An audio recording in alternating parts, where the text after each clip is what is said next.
Welcome, everybody. This is episode 3 of the Dream Shirt podcast. I'm here with Arturo Ochoa. Yes. With the brand Akae. He was just telling us how he ended up naming the Akae.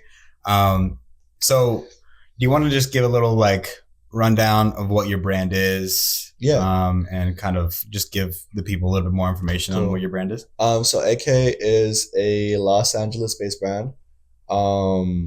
We started in 2020, so like during COVID. So it's been five It's years? been five, about to be 5 years. So it was October. So Yeah.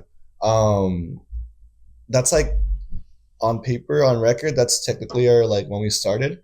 I wouldn't lie and say that we didn't start then, but at the same time, we consider 2024 our first full year, not just because that's where we had the most success, but because that's the first full year we had to really focus on the brand. Me and Kaylee were going to college full time since we got together up until she's still in school, but 2023 is when we both graduated with the bachelor's. So those first 3 years for AK were AK was on the side, and we're kind of just all right, cool, drop. Yeah, we'll do a drop. But as far as AK goes, we are running on it's about to be 5 years. We're LA based. Started off with basketball graphics and Dodgers graphics, just because Lakers, Dodgers, especially in 2020, that's when they were just coming off their championships. And on top of that, we were inspired by a lot of just LA culture in general, which in part includes that basketball culture, Dodgers culture, sports culture in general. LA is the city of champions, whatever. So we kind of embodied that from a sports perspective at first, and then we started kind of broadening that into just LA culture in general, and what that encompasses as far as the communities, what it feels like to be in LA and whatnot. Just because when you look at Supreme, it's always Supreme New York. Okay. So you took on the responsibility of trying to be exactly that LA brand. So those are dreams. Obviously 5 years in might seem like a long time, but those brands have been around for 50 plus years, and it's we understand that it's a long road ahead. It's a long-term commitment. Yeah, exactly. And we're already I think the fact that we have a goal of where we're kind of inching toward will make it easier to hopefully achieve that one day. Yeah. But yeah. Anything else? Yeah. I mean, I don't know if you guys haven't noticed yet. We're obviously matching in our AK Mexico jerseys. Yes, sir.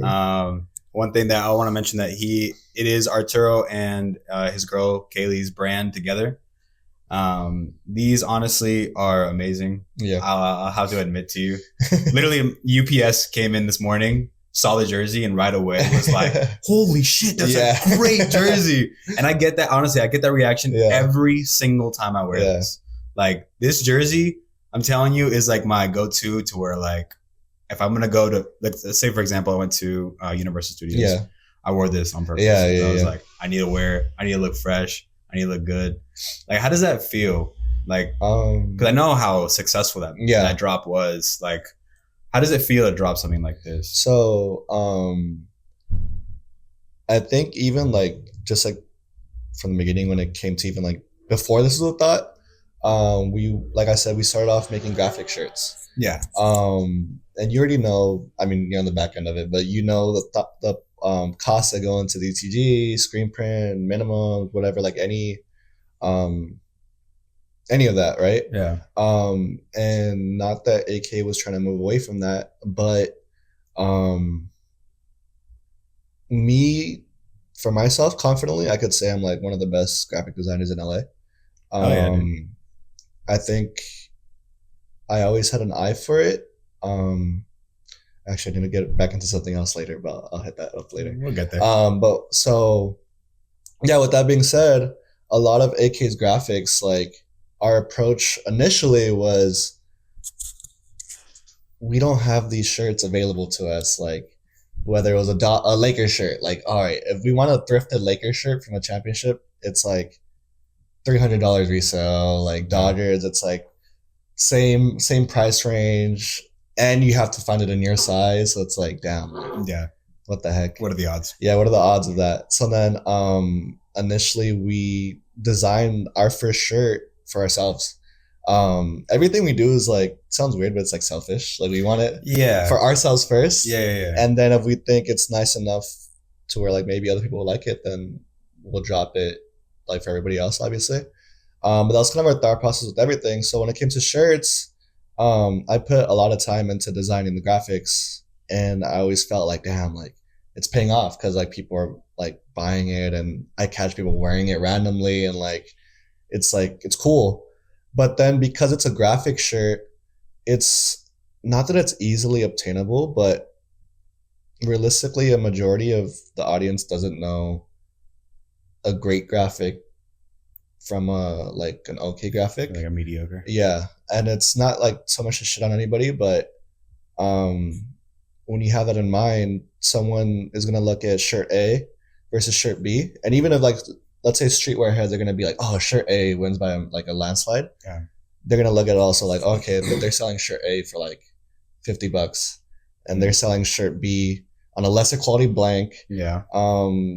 The paint is like oversaturated, whatever the case might be, but it's still cheaper. Yeah. And they just want a Lakers shirt. So it's like, they're going to go with that. Yeah. So after a while, even when we started, a lot of brands were already popping off. But like, even from then till now, there's still so many people like starting small businesses, which is a good thing. Yeah. Competition's always good. Coming in. All right. Sorry for the interruption. Okay. So where were we? Oh yeah. Where like were we? Shirt A versus shirt B. Yeah, price points. Yeah. So like as far as price points, some people are gonna be targeting the more stylish piece, but some people also just want a shirt that has their favorite player on it. Yeah. And then with a lot more brands popping up, the competition got stiffer. Not so much because like we felt they were putting out better products, but it just there's so many more options at lower prices to buy from. Yeah. And the reward, we were still doing well, but like we noticed that like, all right, cool, we dropped 300 shirts this drop. This shirt's way nicer, this better, it's a better product, but like it only sold 150 or something, which is still good, but it's like damn, like we see more people rocking this shirt versus our shirt. Is it because of price? Whatever the case might be, right? And also like certain trends that we felt, not that we set, but just that we kind of like maybe hopped on early. Those were getting oversaturated quickly, whereas before we could hop on something and like we could ride it for like a good year. Yeah. So in general, just shirts, kind of the shirt market was getting harder to really do well in, especially considering the fact that up until 2024 we were still part-time. So it's not like we could be like, all right, let's get this model to shoot this, let's do that. Like everything was like, okay, we'll take a picture here if we have it, if not, mock-up. Yeah. Like, all right, cool, like mock-up. And there's nothing wrong with mock-ups, because sometimes freaking, let's say Michael Jordan comes back to the NBA and joins the Lakers today. We need that shirt out today. Yeah, right away. To drop it tomorrow, maybe even tonight, you know? Yeah. And the process of getting an actual sample is it's a couple days. And I could design that, but still, like you said, a sample, the blank I want. Yeah. If I want to shoot it on a model, whatever. Yeah. And it wasn't like something that we could really attack on with as much impact, especially because in our opinion, again, not to shit on shirts, because we're still gonna do shirts. Gonna do shirts, but like there'll always be a staple. Yeah, there's always gonna be shirts. But the thing is, like, not that it's harder to tell a story with a shirt, but when that same product is 90% a blank that another brand could also have. Yeah. And the 10% is my graphic and the neck tag. It's still something I'm proud of, but it's like, it's harder to market as something that's AK, you know? So you just said, you really think that, okay, I wanted to, Yeah. you said the graphic is 10% of the shirt and the neck tag. Like, you think the garment is 90%? I think so. You think the garment is 90% of the shirt? I think so. Really? So the reason I think that is because from the beginning, we always wanted premium feeling blanks. Of course. Luxury. And at that time, it was comfort colors. Mm-hmm. At that time, it was like garment dyed comfort colors, like the thrifted look. Thrifted look is still in, but like they were the ones that kind of like started the whole garment dyed process. Does. Yeah, it looks like a vintage, kind of like a band merch. Yeah, exactly. And even now, like those shirts aged well. Like I wear them to the gym and they still feel like I thrifted it from like 10 years ago or something. Yeah. And back then, I forgot how much it was. Let's say like $6 a shirt or something. Yeah. But like Hanes Beefy, which still feels good, was like $3 or something, you know? Yeah. And even though it's only $3, like to us, it was like worth it to like, all right, let's get the more premium shirt. So with us, it was always a shirt.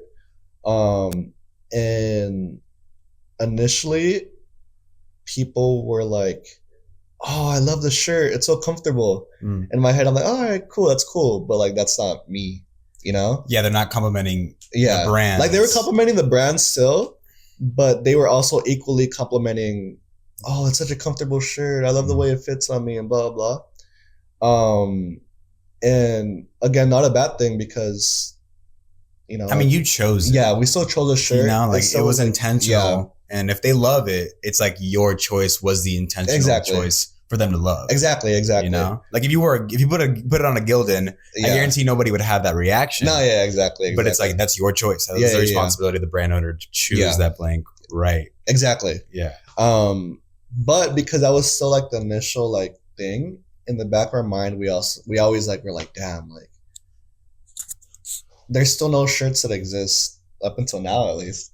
Or now, you know, the blanks we've been using as of recent. But like even before then, I was always asking like, oh, what's the most boxy blank? What's the like? Oh, is there anything like this? And like, oh no, it doesn't exist yet. Oh, is there anything that's like boxy but the sleeves aren't so tight? No, it doesn't exist yet. So like up until that point, or at least up until like 2024, that was kind of our dilemma of like, damn, not only are we battling against all these other brands that are also dropping shirts, we're still making, you know, we're still selling, but still like eventually we could see how this little market, not so much it'll dry up, it'll oversaturate to where it's not worth it to only drop that for us. Yeah, like it doesn't set you apart. Yeah, anybody. Exactly. Yeah. And then on top of that, it felt like sometimes we'd be coming across brands that like almost like bar for bar was like the same shirt. And I'm like, damn, like I dug so hard for these pictures. Like, where the hell did you guys get this picture from also, you know? Yeah. So it's just like a lot of like the cons were starting to like outweigh it for us to where we knew that we had to move forward in a way that isn't easily replicated. But at that time we were like, oh, but we can't make this because of this. Oh, we can't. It's too hard to find a manufacturer. It's too hard to do this. It's too hard to do that. And then the World Cup hit. And this was what year? 2023. Okay. 2023 World Cup. Correct me if I'm wrong. I think it was the World Cup. I'm pretty sure it was the World Cup. Because I remember, obviously, I remember World Cup was supposed to be COVID and it got postponed. Yeah. Well, I'm not too sure. You can look it up, dude. Let me look it up real quick so I don't look just stupid a fact on this. Check. I don't have a Jamie on this podcast, so we can't have an answer. That's a good question. World Cup. Oh, I don't know what was 2023 then. My phone's right there. So, anyways, but it was something. The most recent World Cup, or that was like something soccer related. That year, and I remember like going around thrifting, and mind you, when AK started, we started doing these shirts because thrifting, we couldn't find the shirt we wanted and the price point we wanted and the way we wanted it. And if we did find it, we thought we could design better and stuff. So we were like answering a pain point for ourselves. Yeah. Which is how we create everything. Honestly, it's like, if it's a pain point for us, it'll be a pain point for somebody else. Yeah. And that's like one of the principles of like a good product also. Yeah. They're like marketing and stuff. But yeah, that was our pain point. Like, fuck, like. You can cuss. Okay. You can cuss. It's fine. Like we looked at like a Japan jersey. Like I don't know if you saw, it's like the one that had like flames on it. It just looked fire. It wasn't yours. It was no. It was like an actual like jersey that dropped back then. And we're like, damn, like that's so nice. And in the 90s, that's when all like the more boxier jerseys were dropping. And we're like, oh, like obviously you've seen the Mexico one with the calendar, like the original one. And we're like, oh, that's nice too, but like that's again $500 or something. Yeah. And eventually we're like, damn, like I want a Mexico jersey. Kaylee being Vietnamese, she didn't have a Vietnamese jersey. We had Filipino friends that were always like, oh, like they weren't really talking about it, but like you would hear it every now and then, like, oh, like we need, like Philippines aren't that good at this. Like I wish they had this jersey or whatever. Yeah. So like we have that all in the back of our mind, and October comes, and October is a Hispanic Heritage Month. And I was like, oh, like, what if I had designed like a Mexico jersey?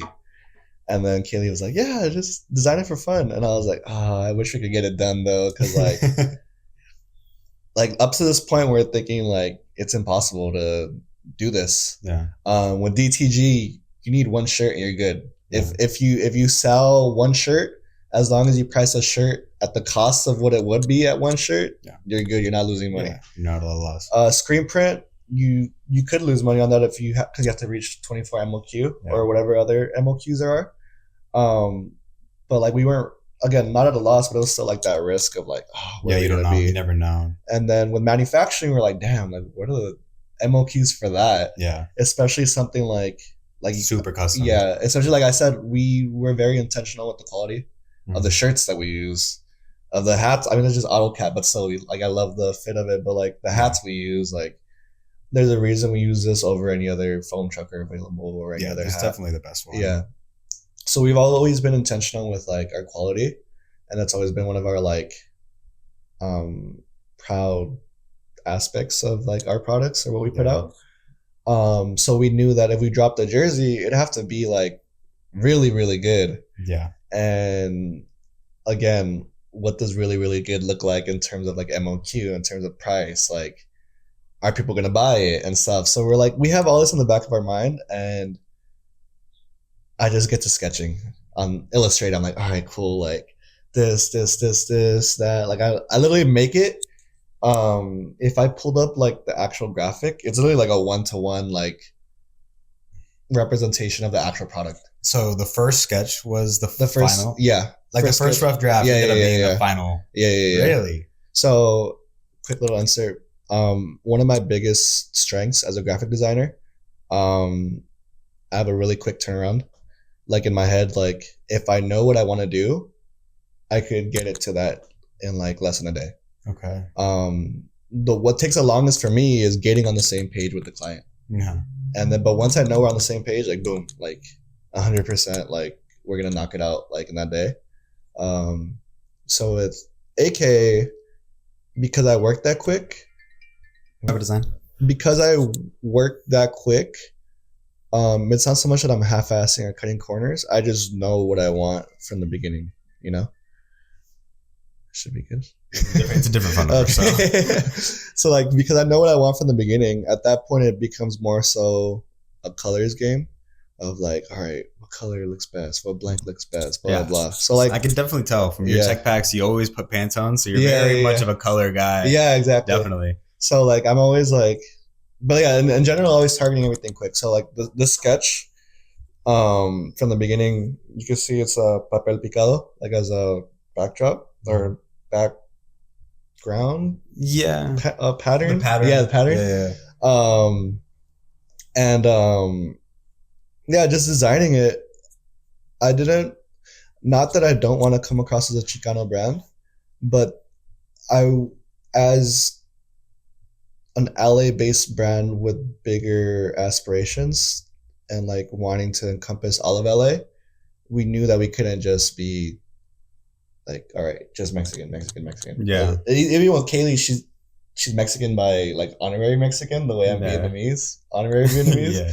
But like, we would still have to address like, all right, well, this is half of us. How is it just going to be a full Mexican brand? And up until this point, we never really did just anything. Oh, I mean, we had like a Peso Pluma shirt, but like it wasn't anything like fully cultural. So when I was designing the shirt, my biggest goal was for it to be something that's still true to Mexican culture that hasn't been done before. As far as like every little aspect of like this and the color and there's so much that went into it that I wanted it to be a product that anybody could wear, whether you're black, white, Asian, Indian, whatever the case might be. Like you could wear this because it's a good looking product. Yeah, because it's simply just a good quality product. Exactly. And it is. So that was my goal initially. And when I designed it, I was just like, wow, like the colors look great. The coffee finish instead of white looked great. Yeah. Like everything was just like, I need to do this. Yeah. So it's too much of a design to just leave as a draft. Because you started it, you finished it, and even when you finished it, you still didn't know if you were going to do it or not. Yeah, exactly. Okay. So I designed everything. And then in October, end of October, like that's when I designed it. And then as I was like just touching up little things like, oh, like what if the sleeve was this? What if the sleeve was that? What if it had this pining right here? Like what if the back said this? Initially it was supposed to say Que viva Mexico, cabrones. Initially. And I was like, oh no, but if we can't sell that because it's not gonna sell as much. Yeah. What does it say? Que viva Mexico. Que viva Mexico. Yeah. And then what's the number? 10 is 1810. The year that they gained like liberty. Okay. Or like I'm blanking out right now. But yeah, like yeah, but it was an intentional number. Yeah, it was intentional. So like I up to that point I had put so much time into just like a little like side project that I was like, I'll just check to see how much it would cost. A sample would be. And then I kid you not, the first manufacturer we found was like a streetwear jersey maker. Nice. And I was like I don't really like the stuff they're making, to be honest. Oh, okay. So then after I was like, because I'd be asking different people, and each of them had their own little like, oh yeah, you could get exactly how you want, 200 minimum. And I was like, ooh, like oh, like you could do this, but only like 100 GSM. I was like, oh, that's so thin. Yeah. And then after we came across our current manufacturer, and literally everything I wanted, she was like, yeah, we could do that. So I'm like waiting, like, all right, waiting for the catch? What's the catch? Yeah. And then the sample was like the price of a regular jersey you're gonna buy from like Nike or Adidas. Yeah. So like what? It was like 80, 100? 150. 150? Including shipping. Okay. So then after that we were like, damn, should I just buy it for myself? You know? So I got it in an extra large. But obviously we're asking like, oh, what's the MOQ? And she's like, oh, the MOQ is this. It's only 50 in this. And I'm like, what? Are you serious? I was like, really? Yeah. Like, is that it? And then like she told us the price point. I was like, wait, that's like similar to making a shirt, like a t-shirt. But the difference is this is a whole product that we put together, that I took the measurements for, that, you know, we chose the colors for and everything. And it was just crazy that it was that obtainable. So once we knew what the total like cost would be for 50, I was like, let's just order 50. Yeah. And then after even before then we're like, oh, okay, but maybe we won't order it, but let's do pre-order first or something. And then we're like, oh, okay, like it kind of just started becoming more and more realistic. And then once the actual jersey like came, it was literally this, and it was just like, wow, like yeah, this is a freaking like beautiful jersey. Yeah. Just to go into the colors real quick, just because you mentioned I'm a colors guy. Yeah.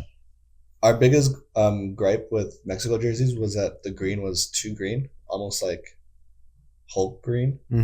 you can't, camera can't see that little, but yeah, but it's that like strip, that green. Yeah. But when you look at the Mexico flag, it's like a rich, deep green. Yeah. The red is a really rich, deep red.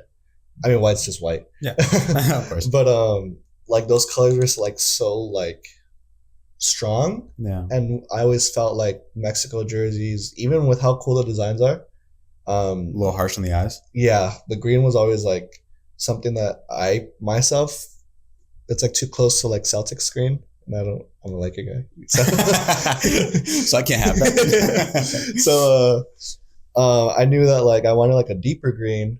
And on top of that, like I said, the goal was for it to be a good product that anyone could wear as just a fashion statement. I just felt that this green was super rich. And when we got it, I mean, you could even see in the camera, like has like a little like shine to it almost. Yeah. And that a little glimmer. Almost makes it look even richer than it like actually is. Yeah.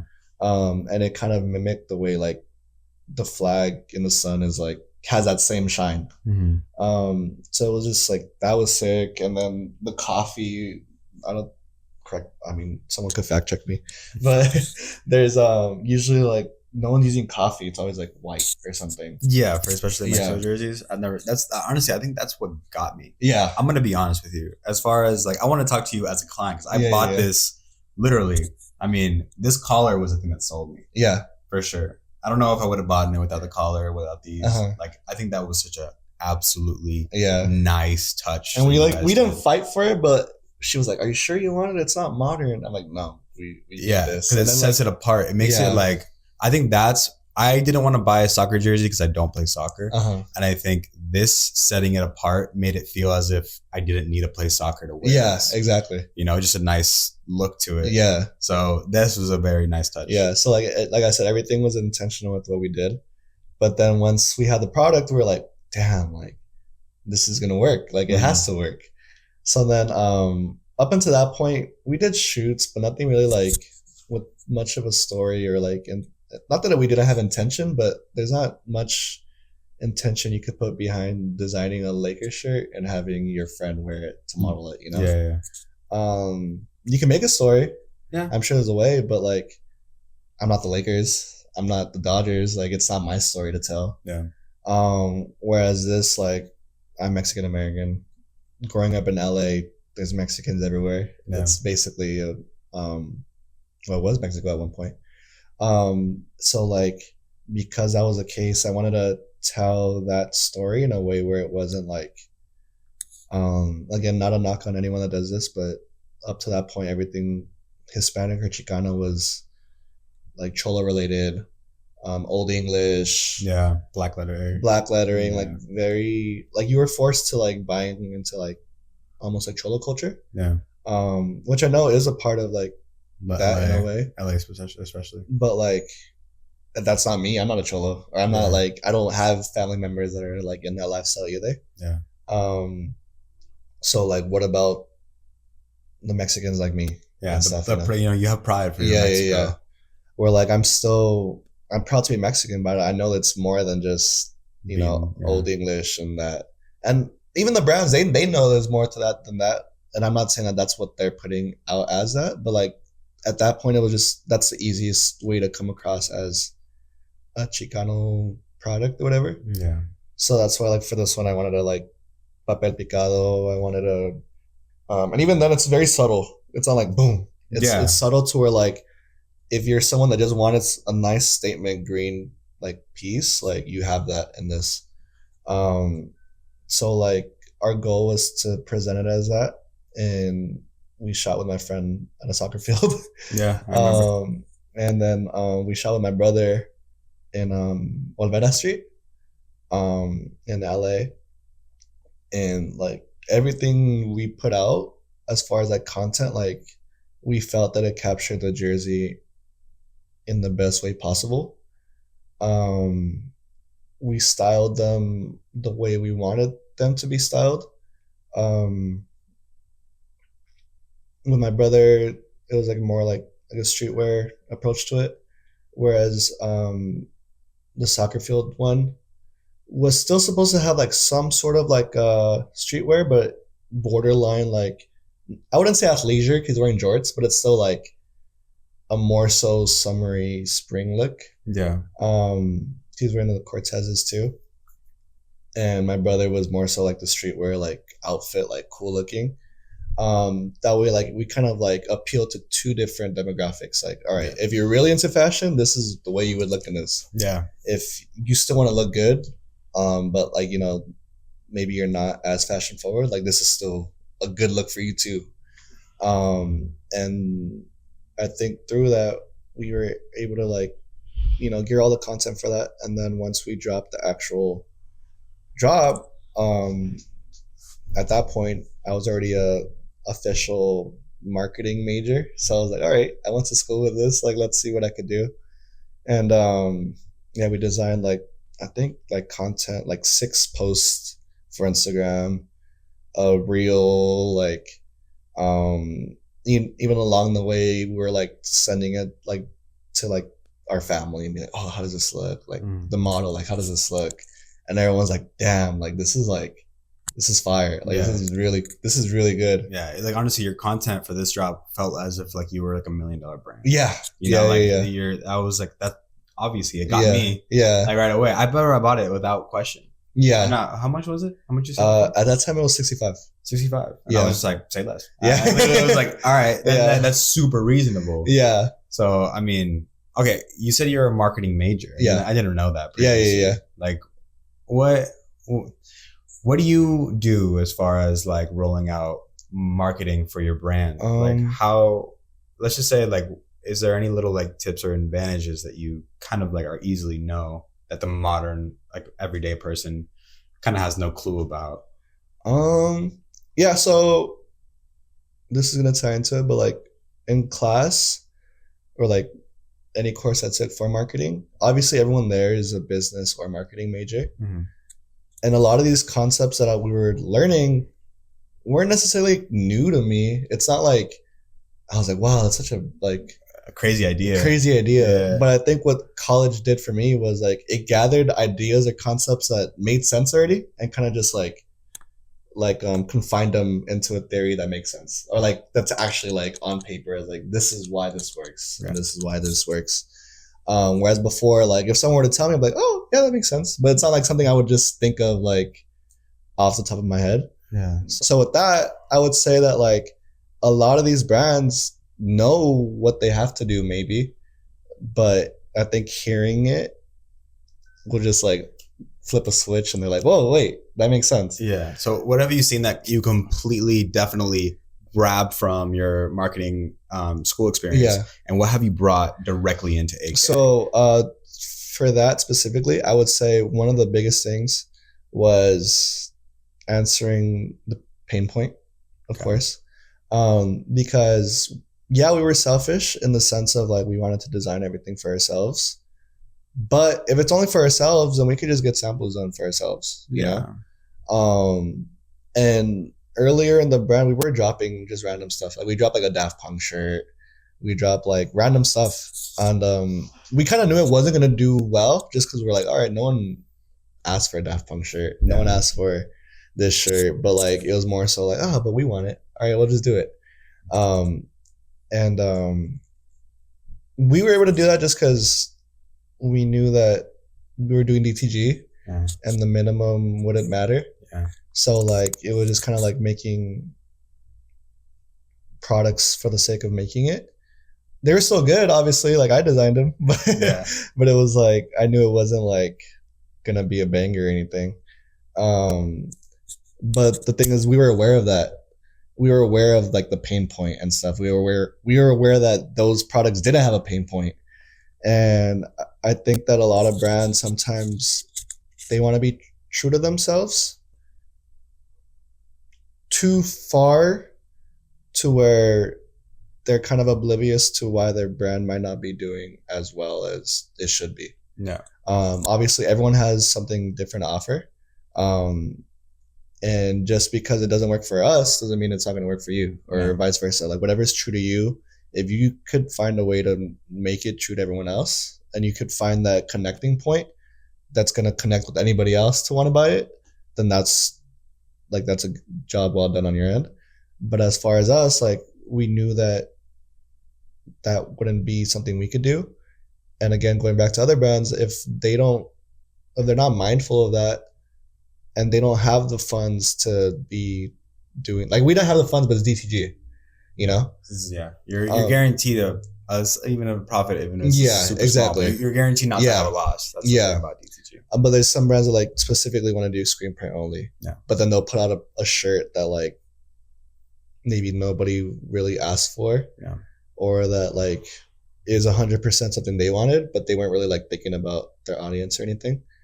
And then now they're at a loss and they're like, why are we at a loss? You know? Yeah.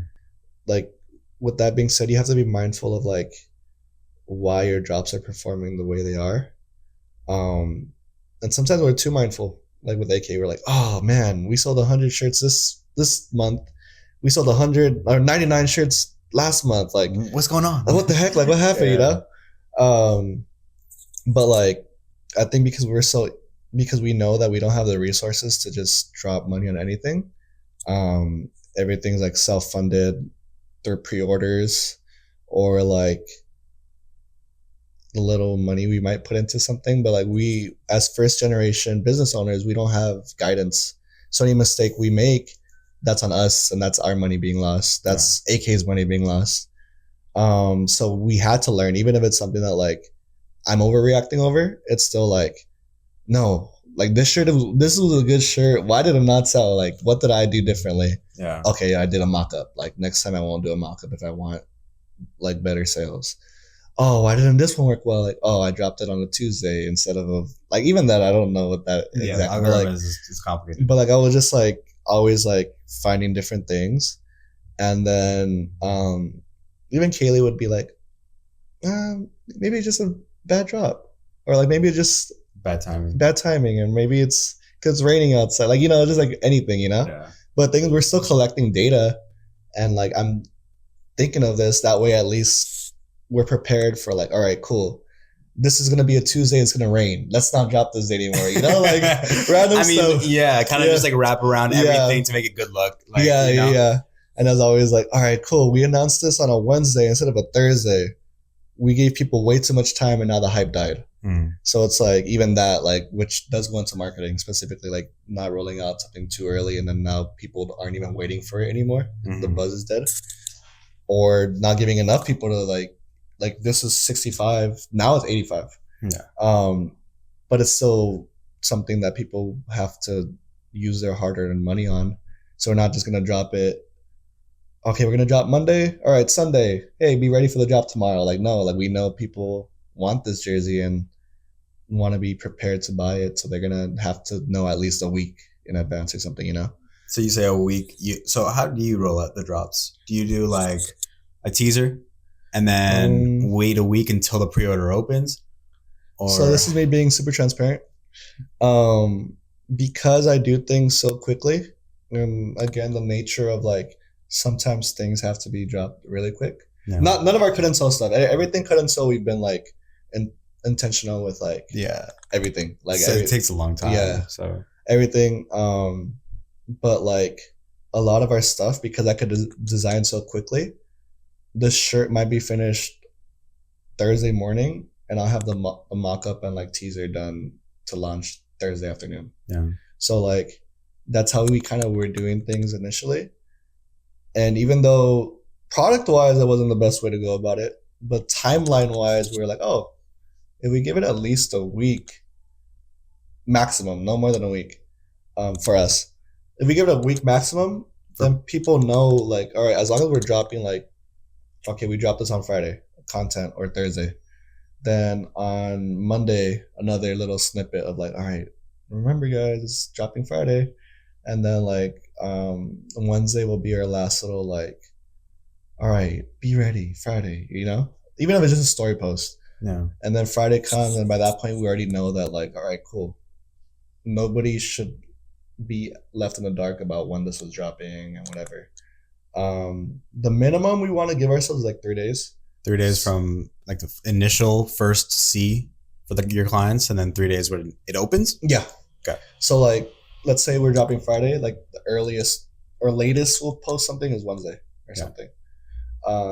Even then, we rarely do that, but like maybe Monday. But nothing like we won't ever do like Thursday and the next day like boom, you know.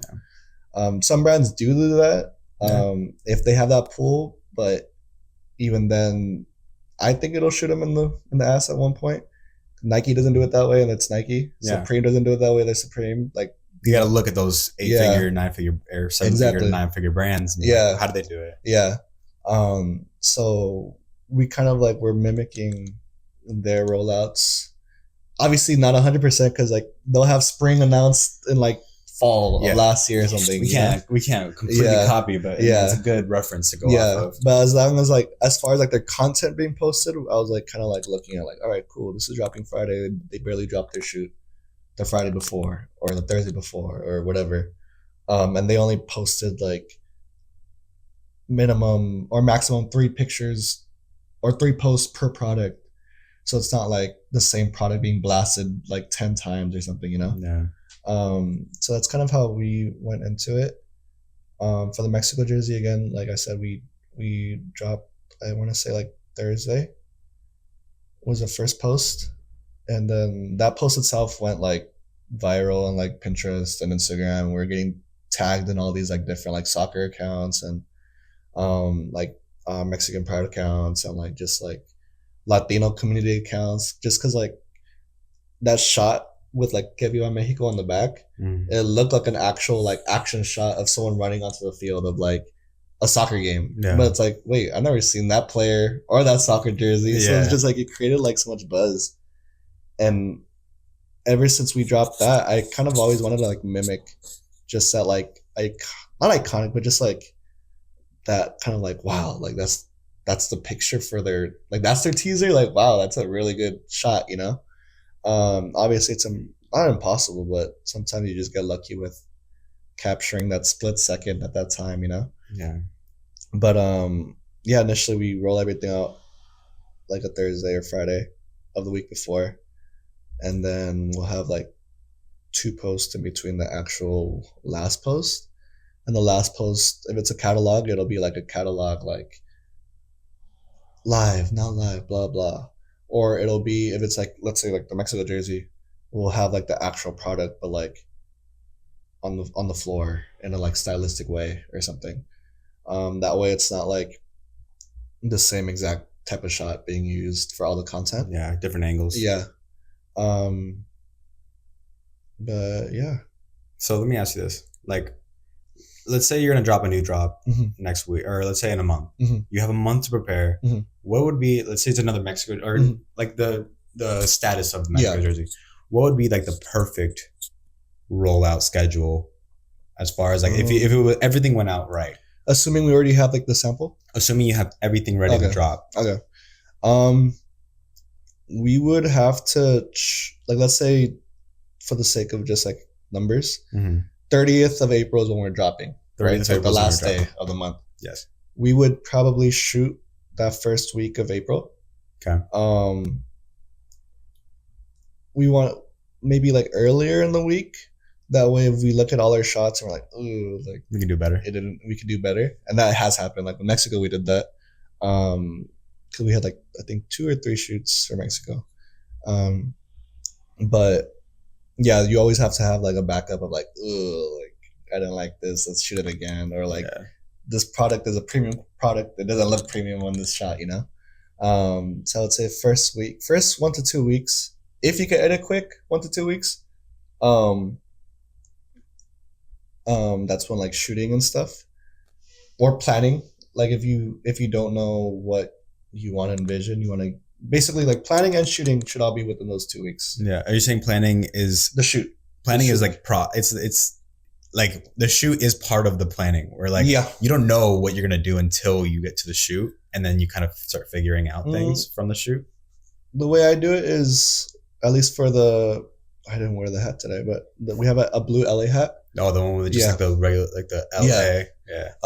And then like the Mexico jersey and like every other jersey we had, because those are more like cut and sewn. We can't just half-ass it. Yeah. So even when I'm designing, even like a shirt, I always would have somebody in mind. Like, let's say it's you, like, oh, this shirt, look perfect on Javier in this setting. Like, even if I'm not gonna shoot with you, I still have like that in mind of like what I want it to look like. So with this jersey, obviously I didn't have anyone in mind because I didn't even know we were gonna drop it. Yeah. But once we did know, I was like, oh, okay, like we need to have someone that's clearly Hispanic.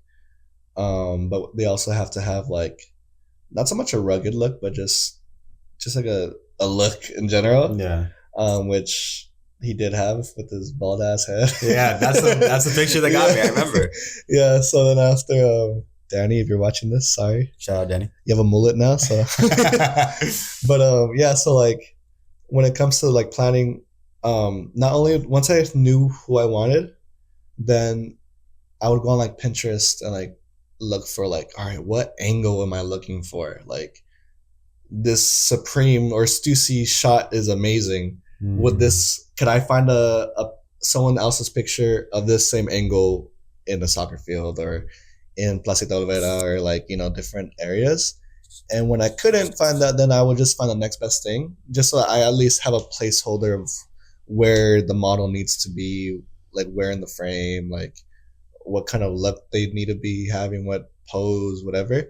So I'm literally like making like a mood board. And then once I have the mood board, you never know how the actual shoot day is going to go because we're not booking permits or anything. We're just showing up and all right, cool. Kind of winging it. Yeah. So someone could have a freaking soccer practice that day and now we only have a little part of the field that we have to use. Yeah. Luckily that didn't happen with the soccer field shoot. Everything was smooth. In Olvera Street, that one we had to be a little bit more secretive. Not that we had crazy equipment, but the one that was filming the B-roll footage, his name's Andre. He was like following us with like a camcorder, and like security never said anything, but it was still like the shots we wanted to get were in very like populated areas, and that's usually where the most security be like, hey, like no filming here or something. But the thing is, like, if we already know what angle we could get, like all we need is that little split second, like all right, go pose, and boom, like I got it, you know.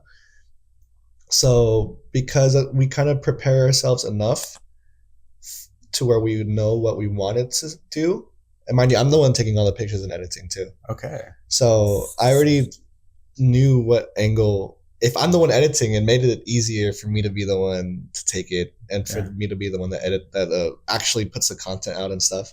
So I already have everything in my head. And once I see like the perfect like angle, I'm like, all right, stand there. Like, even if it's not anything I planned, but it just like pops up like, oh, like that's going to have that same impact, I'll take it.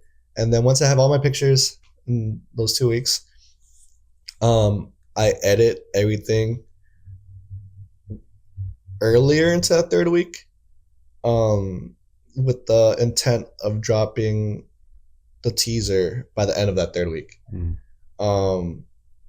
So like everything, but mind you, again, this is just because I edit everything quick. Yeah. I don't. You seem like you do a lot for your brand. Yeah. Like you seem like you do almost like every step. Everything except the manufacturing, and I mean, me and Kaylee do like everything, but like as far as like creating the content and stuff, input wise and idea wise, we're both on it together. But as far as like executing what we're gonna put out, like she does help where she can, but for the most part I'm the one doing like the graphic design, computer work, the computer work, editing. She'll take pictures sometimes if I'm the model, like the one time I've been a model. But usually like it's not so much me being controlling, it's just like, no, I feel like you have a very, I mean, obviously I think you have a very good eye. You know, I think you have that, and I think that's where that's where your advantage is. Everything where it comes to graphic design. And the photography. Did you have to learn photography, or is that all you just started from scratch for the brand? No.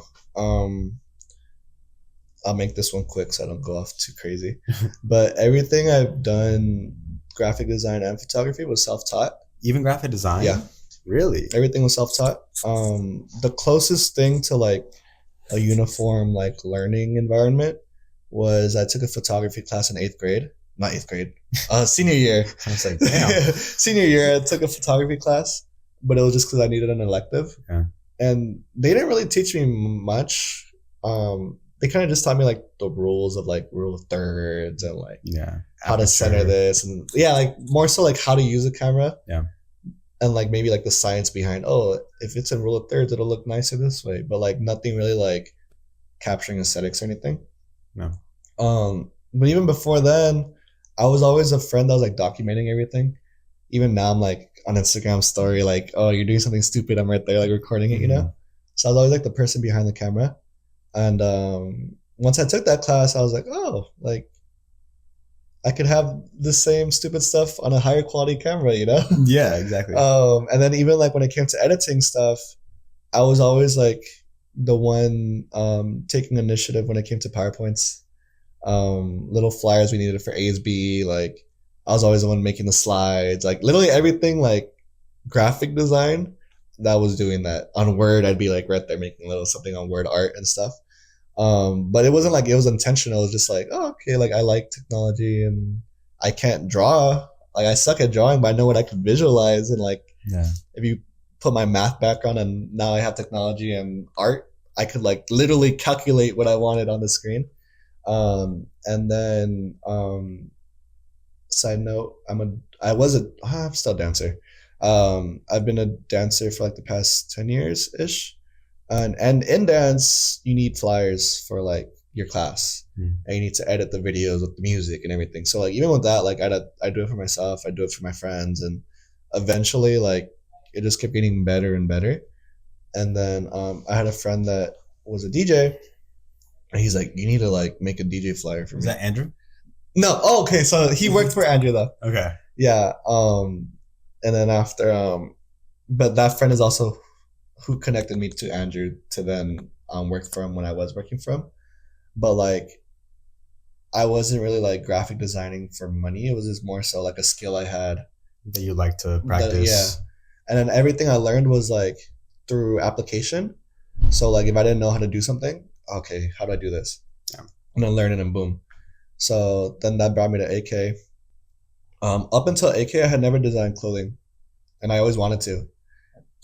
And I always wanted to, but no, for whatever reason, nobody commissioned me to design shirts. Yeah.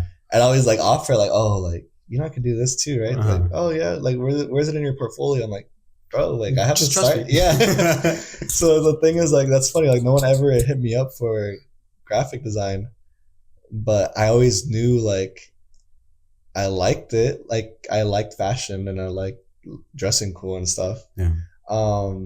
So AK was like almost like the perfect storm of like all these like goals we had.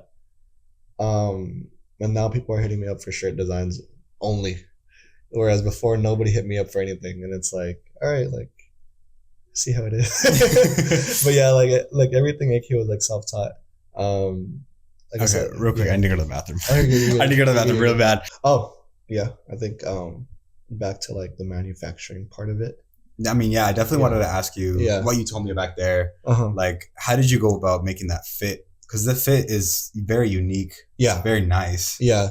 How did you go about doing that and giving it to your manufacturer? So around that time when we had the design, I came across a TikTok that like taught us how to measure things for manufacturers. Nice. But it was like for a long sleeve or a hoodie or something, and I was like, I'm pretty sure like a shirt is a lot more or a lot less complicated than a hoodie with a cinch and everything. Yeah. And then after I remember telling my manufacturer I wanted boxy, I wanted this, and they were like, "Well, do you have measurements?" Because I left this part out. Initially we went to the streetwear jersey guy, right?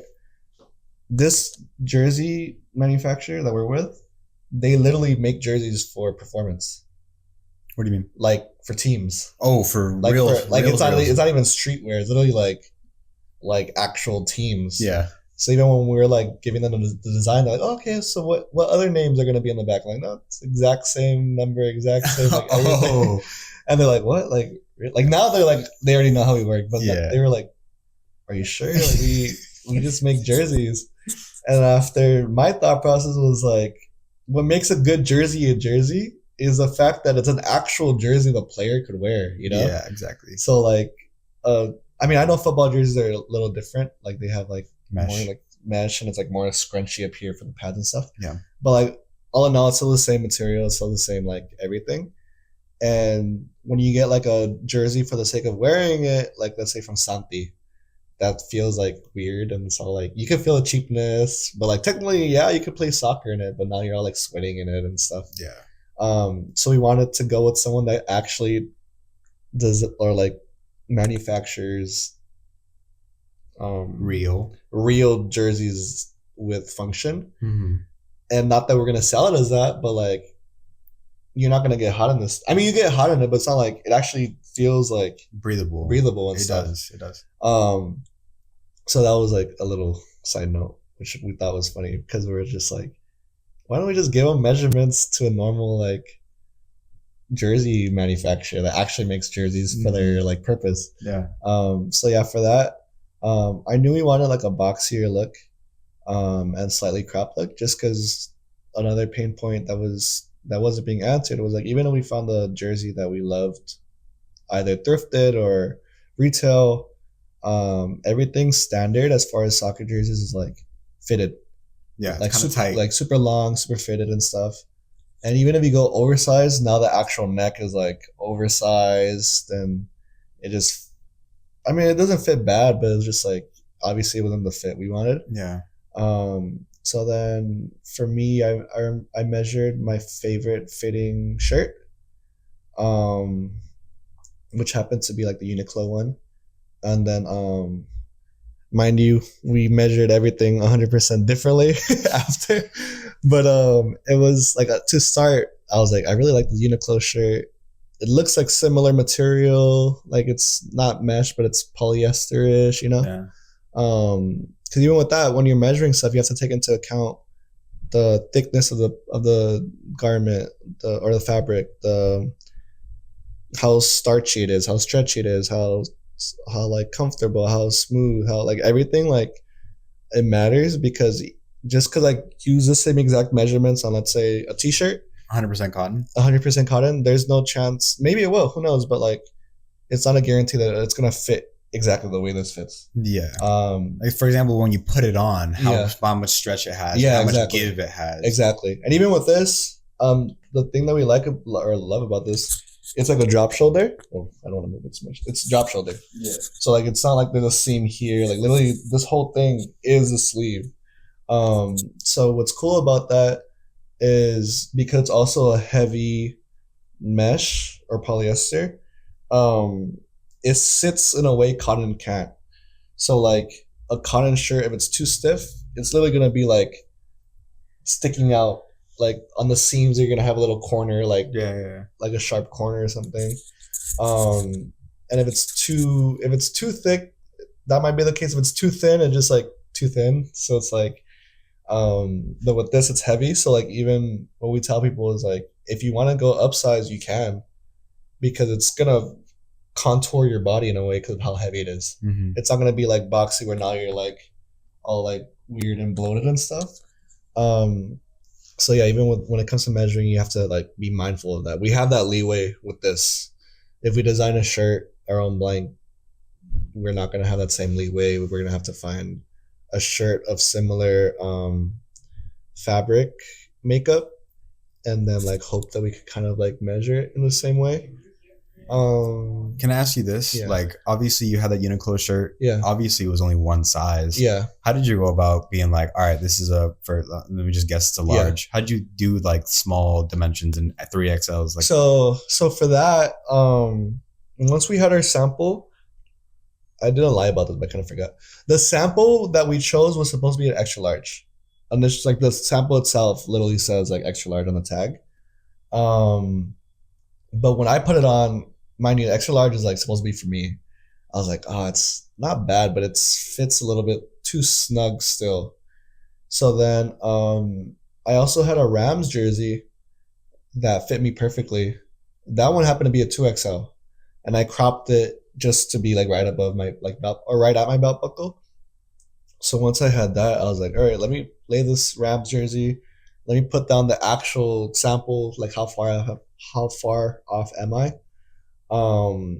And then I started looking at brands and like their variances between sizings too. Like, all right, this brand, a small is a inch and a half shorter than their medium, and the medium is a inch and a half. Like, I kind of started picking up on like different brands have like their set pattern of differences between sizes, and it wasn't all the way around. Like, it would be like maybe the length is like an inch and a half, but then the width would be like 2 inches difference between sizes or something like that. So once I kind of figured that the large or the extra large was perfect as a large, we switched to extra large to a large. Ooh. Kept everything the same except for the length. The length we made it to where now it sits at the belt buckle. And then for the extra large, we kept the length of the sample because the length was fine, but like the boxiness and like the boxiness of it, we matched that up to my Rams jersey. And then once we found the difference between those two pieces, me and my brother literally like stayed up like the whole night making the size chart. We were like, all right, cool. Like, this is like I'm just throwing numbers here. I don't know the exact size chart in my head, top of my head, but I was like, all right, cool. Like from this jersey from the XL to the 2XL, it's 2 inches width difference. And then we found a large that looks like the perfect fit. It's also 2 inches difference. So like we kind of created our own pattern to see like what variants we wanted.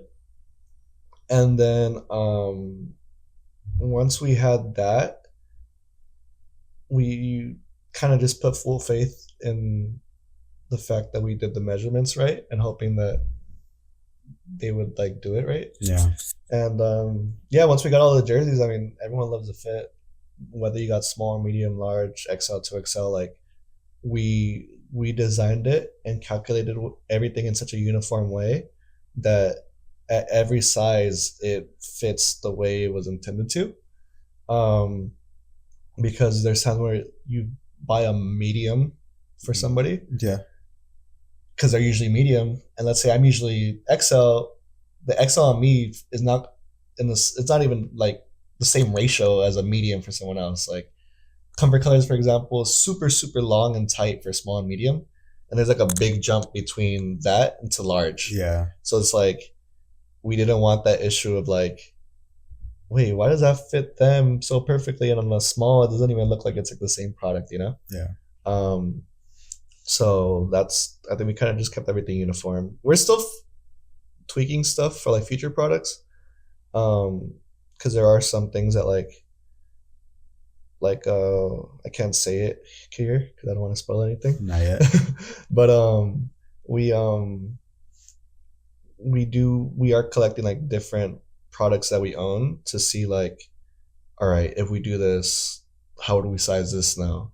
Because we love this, but we don't want it to be as boxy as this or whatever, you know?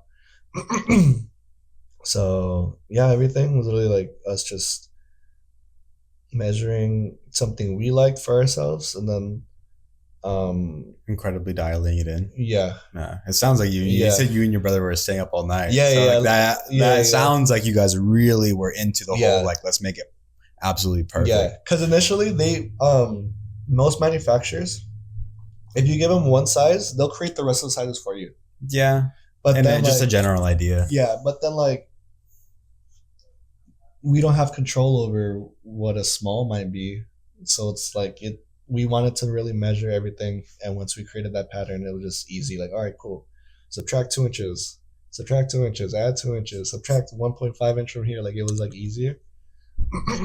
So yeah, that's how we measured everything. Can I ask you how long it took from like the original concept of making that Illustrator file to getting the sample 100% ready? Like 100%, or like obviously you went pre-order for, right? Yeah. So you had sample, then pre-order, and then made the actual pre-orders. Mm-hmm. How long did it take you to get to like, all right, now this is ready for content? Okay. So the actual what we shot in was a sample. Mm-hmm. I just photoshopped an inch off of everything. Literally. I mean, yeah, that's a good or idea. An inch and a half or whatever it was. I literally like had my brother stand with the jersey with the ruler, and I was like, all right, cool. Like So an inch at that mark is whatever it is. And I just knew to Photoshop above that. So I think everything is smooth, but there is one picture if you go on the site right now. The Mexico jersey had my brother just standing there, and you can see he has like 2 thumbs. And it's because I just, I was like, nobody would notice. Yeah, I'm sure nobody did. Yeah. So like we photoshopped the sample just because we didn't want to wait just to get another sample that's just like an inch and a half shorter. Yeah. But we already knew like everything else was perfect regarding the jersey. Yeah. Now if we had like a sleeve that was a different color, then obviously we'd get a new sample. But this was like such a small like change that we were able to order this. We ordered the sample like in like mid-November. Like November, let's just say like 15th.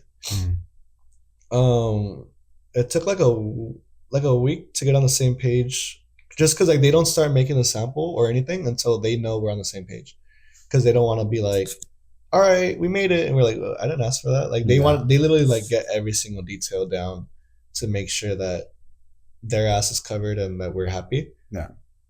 And once we had that, which was like a week, it took them like maybe 2 weeks to make the sample. Not because it takes that long, but just because it's their first time making this to these specifications. Exactly.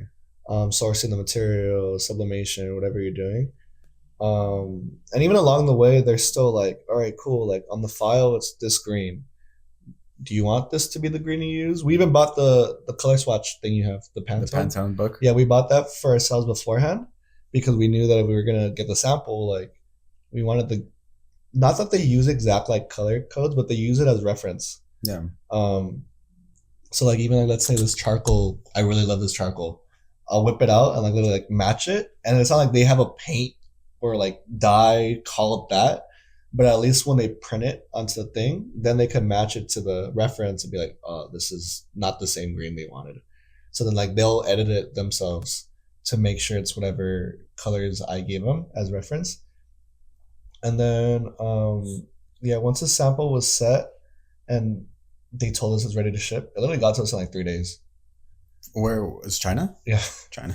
Literally 3 days to ship. That's insane. And I was like, wow, like that's amazing. Yeah. It took 3 days to ship. So like overall, from the moment we knew we were gonna do it and it wasn't just a concept, it was maybe like a month to get it. A month to get.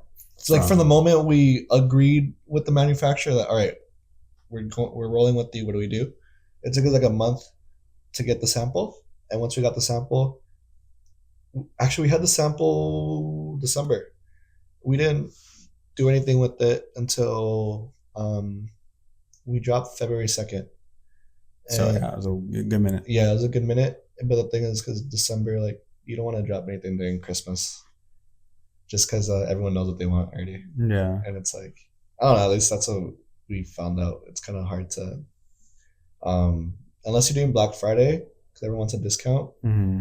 But by that point, everyone already knows what they want. So it's like, yeah, especially with a drop like this, like you don't want it to be like that discounted feel to it. Exactly. Even if like we're not dropping it at a discount, people like in the back of their mind are already like in that discount mentality. Yeah.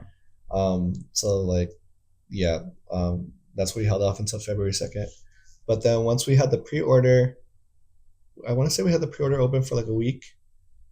And it took like, once we ordered it, it took us like a month to get everything or for them to ship it. And it took another 3 days for the moment they shipped it again. And we were like, whoa, like they ship really quick. Because I remember when you did it, you posted a story where it was like, hey, we're still figuring some stuff out. Yeah. What was that? So for that was the sizes. Okay. Yeah, because like I think we had everything covered on our end. And then we're like, wait a minute. Oh, it was 2 things actually. Lunar New Year. Oh, yeah. Okay. So they were stopped? Yeah. So they had told us if we order before Lunar New Year, they could get it by this day. Anything after Lunar New Year, they won't get to it until this day. Mm-hmm. It was a miscommunication on both ends. Yeah. Because we were like, wait, we got it to you by this day. They're like, no, it's this day over here. And I was like, oh, bro, I've been like asked you so many times. I was like, are you sure? Like Monday, like Monday in my time. Like, yeah, Monday. Like, I don't know if it was actually Monday, but yeah. So then after when that happened, we were like, oh, bro, like every day I was just like, all right, are they online yet? Like, no, last check-in was like February 15th or something. And I was like, damn, like this sucks. Yeah. So that happened. But then while that was happening, yeah, we're just getting the sizing chart. And then once they were in office, that's when we sent them no, actually we had a size, I lied. We had a size chart as we sold it because we needed the size chart on the site. But as far as manufacturing goes, we were like waiting for them to be back in office and stuff. And yeah, another thing, you have to make sure you're on your time and their time. Yeah. Because even like working with them, they're great. Like I freaking love them. But I have to be up sometimes like super late if I want something done. Yeah. And sometimes I won't get it done because I'm like, oh man, like I'm tired. Like, I'll handle it tomorrow. Yeah. And then after like tomorrow comes, I'm like, damn, it's their Friday. Like I can't even talk to them now. So it's like you kind of have to like have that discipline and like really work with them just because they're willing to work with you too. But even like on there, and it's kind of hard to like, we also have a language barrier and time, and they have their holidays, we have our holidays. Even with like the new tariffs and stuff, that plays a big part into all that. So you just have to be very mindful of like everything going on in the world and everything going on with our policies and whatever policies they might have going on with them. Yeah. Because I mean, I know you dropped it and then immediately I feel like you guys wanted to redrop it. Yeah. Right? Like, when did you know that you were like, oh shit, it's way overwhelming? Like, let's go again. Like, what was the moment? So when we dropped it, that year was also our first year of like wanting to reach out to like people of influence.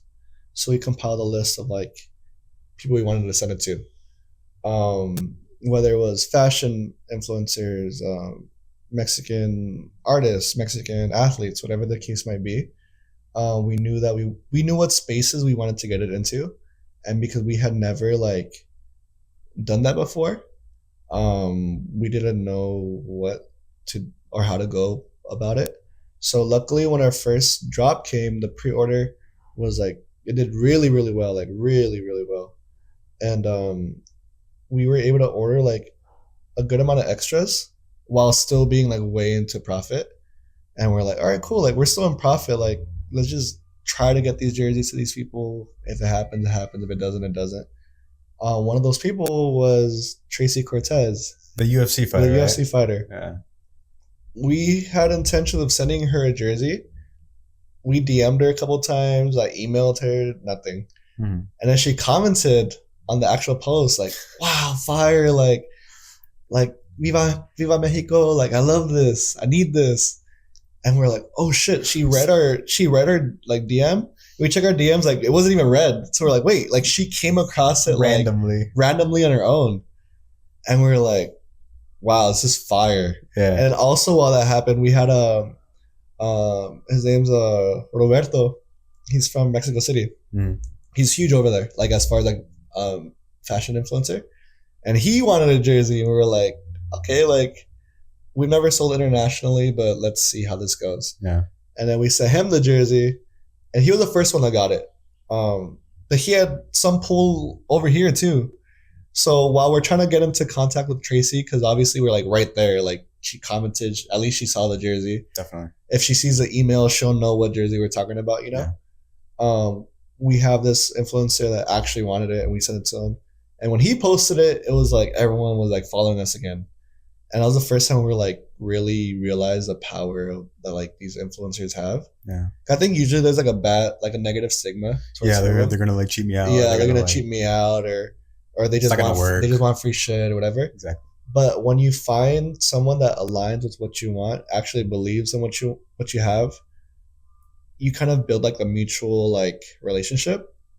We're all right, cool. We'll keep you fitted as long as you show us love and blah blah. Mm-hmm. And sometimes it's not even like in script. Like it's not like, all right, we're posting this, you're posting this on this day. Like no, like it's kind of just like trust that, you know, we have full faith in our product. We know you're gonna love it, and we hope that you love it so much that you're gonna like share it. So when he shared it, it was like we got a lot of pull from that, and then we're like, oh damn, like we'll just restock, and we restocked another pre-order because mind you, up until this point we weren't really doing like holding stock, and then again like another banger drop, and we were like, what the heck, like everyone wants this damn jersey. And then finally like a month later, Tracy Cortez like emails back, and she's like, oh, I love this jersey, yeah, like I want one, like blah blah. The best thing about her is she runs her own email. So good and bad, because usually when you have a manager managing it, like they read everything, and anything they deem important, they're gonna get to her, you know? So it's like kind of like two filters you have to go through. Whereas if it's her running it, she's the one that like reads everything, but it's also like, all right, she's busy. So like, she got a whole bunch of emails she gotta read. When is she gonna read it, you know? Yeah. So once she emailed us back, I was like, wow, like we were like right there. Yeah. And this was how many days or weeks after the drop, like initially? 2 months after. 2 months in. Yeah. But we were like, oh, like we're gonna restock at some point. Like, we'll do it again. And after like we sent her, finally we have her address and everything. We sent her the jersey. We had written like a note with it, like actually like pretty like heartfelt and everything. Like just thanking her for even taking the time on us, and like good luck with your next fight, because she had already announced like her next fight up at that point. And then she posted on her story. We had a restock off of her story post. Damn, it wasn't even her wearing it, it was the package laid out. Thank you for the jersey, thank you for the stickers, like gracias por el apoyo, like everything was like just her being like authentic. Yeah, it wasn't even like buy this jersey. We didn't even have a restock planned. We didn't even know she was gonna drop it or like share it. Put a story. Yeah. And she tagged us like twice or 3 times, and that alone, mind you, she had like at that point like 1 million something followers. That's a lot. It's a lot, yeah. And then after we restock off of that, we were like, wow, like we made it. That's it. Cool, we did it. Like we were happy with that. Yeah. A month passes. We start getting like our phone blown up like crazy. And we're like, what the hell is going on? Everyone's like, Trace is wearing a jersey. Trace is wearing a jersey. And then we're like, what the hell? Like all these comments just tagging us. We're like, where? She didn't post anything. Yeah. And then after people start tagging us in stories of her at her UFC presser for the fight, and she's wearing the jersey with the freaking logo like right there on her chest. I remember. And we're just like, wow, like we didn't even ask her to wear this. We would have gladly sent her money to wear. Like we don't know how this whole like relationship works between like influencers and stuff. Yeah, and brands. Like if we have to pay the money, like fuck it, we'll do it. Sure, it'll come back. Yeah, but then like because this was 100% her choice, she loved it that much to wear it to that. Like obviously it felt like amazing, but then like we knew how crazy the story was when she posted it. So once we saw this, we're like, all right, like let's get all the content we can. Let's get the site ready. Like blah blah. We have to like roll it out in a more like official way, not just like, all right, you guys asked for it, restock. Here you go. So we waited for the fight. Unfortunately, she lost, but still, like she was just showing love the whole time. So much content was being shared, like from the UFC. On her end, she posted. I think right now, if you go to her Instagram, like her first post. Her pinned? Is us pinned still. Which is like, it's freaking crazy. We were like, what the heck? Like, is it still? Yeah. Yeah. We can't see, but I'll put it it's up. right here. Like, really, I'll like, put it up. I'll screenshot it's still that. like there. Like, even as she's growing her brand, whoever's coming across her as a new follower, that's her first post they see. Yeah. And everyone in the comments is like, oh my God, AK jersey, AK jersey, AK jersey. So yeah, we were a lot more prepared for that, even though we weren't expecting it. Um, and that was like, I think that kind of like cemented this product as like, I wouldn't say a flagship, because we still, our intention isn't to just keep restocking it until it burns out. Yeah. But the thing is, as a small brand, we also have to realize that what's a lot for us is freaking shit to Normal Nike. number. Yeah. You know? Like, even with everything we did last year, that's probably what Nike makes in a day. Yeah. In half a day, off of one product, you know? So like, as that exposure kept growing, then other influencers were asking us for this jersey. Even like when we dropped the Vietnam jersey, with the exact same intent as the Mexico one, being true to this culture while also being such a good piece that anyone could wear it. Yeah. Same with the Philippines, same with everything that we dropped. That was always our intention, like designing it as a good product and then like making sure that culturally it was sound and like authentic. But everyone was still asking for the Mexico jersey. Like, oh yeah, I love the Vietnam jersey, but can I get that and the Mexico jersey? Like, yeah, fuck it. Sure. So then after, we sent it to a couple like fashion influencers, and these are like pretty like obviously fashionable people, but like on TikTok they're pretty big. They make a lot of content that like people obviously refer to like style themselves. And these people were wearing the jersey again because they wanted to. It wasn't like, all right, yeah, like we'll wear this. Can you wear this? We'll send you like blah blah for this post, whatever. Like they were making posts like on the day, like on the fly, just like what I wore this week, boom, AK. Yeah. What I wore this week, boom, AK. And it's like Complex Con came. That was November, I think. And like two big influencers wore this to Complex Con. They wore the Vietnam jersey and the Philippines jersey, both to Complex Con. And it was just like, damn, like Complex Con is the audience and the space we want to be in eventually. And we didn't even have to like coerce anybody into like wearing this there. Like they chose it on their own. So it kind of like helped reassure us that we know what we're making. We have the eye for it. We just have to be like consistent and like make sure that we go into every product with the same intention, the same attention to detail, just because like everything pays off. Because that really does show you how good a really good product sells itself. Yeah, exactly. Like you didn't have to pay anybody. Yeah, anything. exactly. I mean, you did give it out to them, but they simply were like, "Hey, I feel good in this. Yeah, so I want to wear it just to wear it." And they were willing to just share it. Yeah, and even then, with those people, I'm gonna shout them out. Jazzy, she's the one that wears the Philippines jersey a lot. She's super cool. Alex is another one, and his brother Brandon. Alex is the one that wore the Vietnam jersey to Complex Con. Jazzy wore it to Complex Con with the Philippines jersey, but Alex also wears like the Mexico jersey a lot.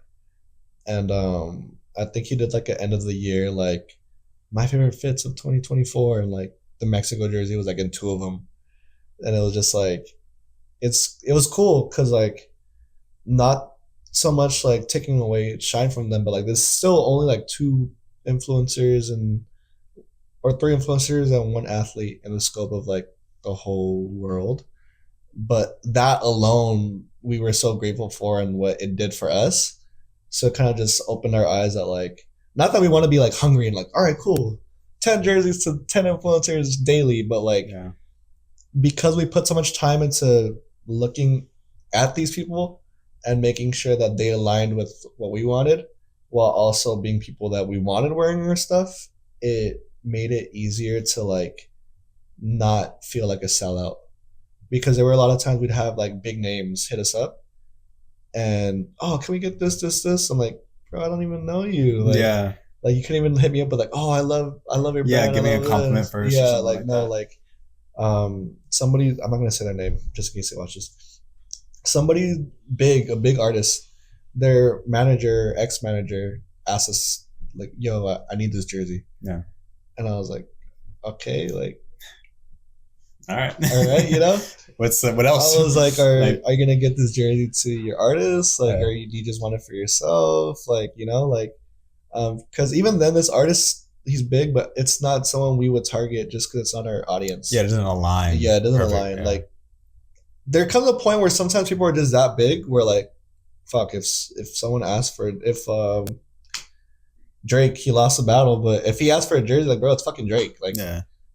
I'm not saying he doesn't align with us, like, fashion wise, but let's just say like he didn't at all. Yeah. But someone like Drake, like you give it to him. Yeah, know? That's like an obvious. Yeah, like, but there's still like those like celebrities where like, or like influencers where they might have pull, but you know that their audience isn't big enough to where like, even if it's not their main target audience, maybe at least they're big enough to where like somebody's gonna see it. Yeah. But like, no, like these people are still big, but they don't have an audience we're going for. Yeah, I feel like it's like A-listers are an obvious. Yeah. B-listers, I feel like the lower you go down the list, you have to be more like specific. They have to align more with your brand the lower they go. Exactly. You know, a C-list that really, really aligns with your brand is better than a B-list that doesn't. Exactly. Yeah.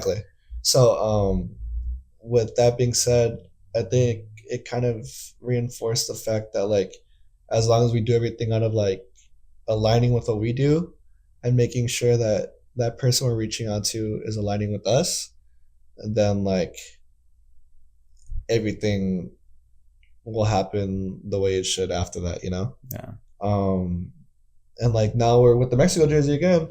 We just restocked it this past, I don't know, January, February again. It was the 1 year anniversary. We restocked at the Philippines jersey, and we still have people like asking like, "Oh, Mexico jersey, please." And then people are asking for the Vietnam jersey, which I don't know when this is gonna drop, but we're restocking the Vietnam jersey. You heard it. Because April is a Black April, and that's a significant moment in Vietnamese history. So that's when we're restocking the Vietnam jersey. But like in general, we kind of want to ride this out in whatever way feels the most intentional.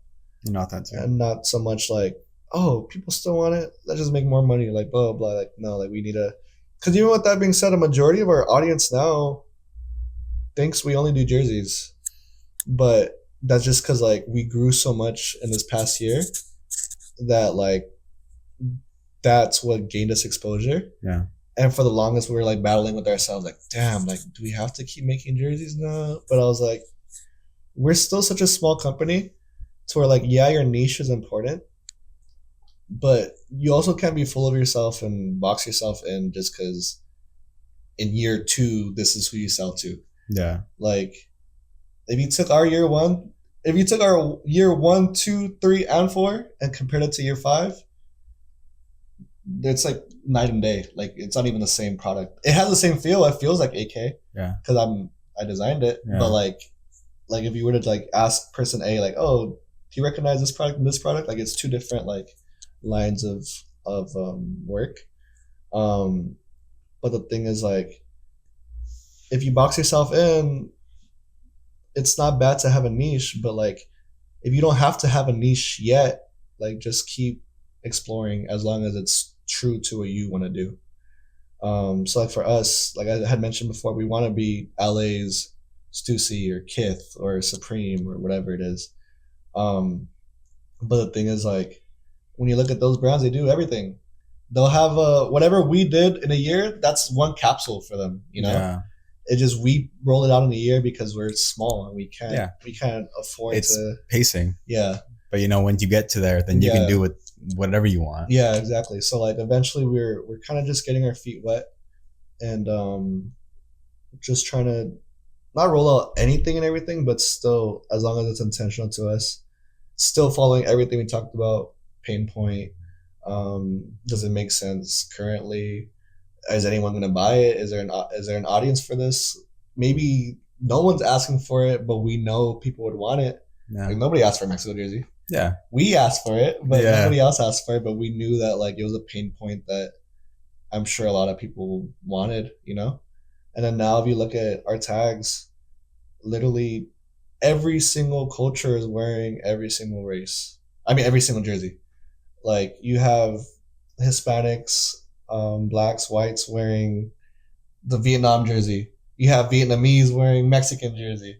You have the Mexicans wearing Filipinos. Like it's just every product was so intentional in the design, and if it was so authentic to the culture, and like like I said, every detail is intentional. Nothing was like half-assed, and you could feel it in the product. So like what? Obviously, I know you just said like you don't want to keep on kind of doing the same structure, but like what are like the 3 things that you took away from how successful this drop was that you want to carry on to like all the things in the future? Like what are 3 like huge things that were like, all right, this is why I was so successful?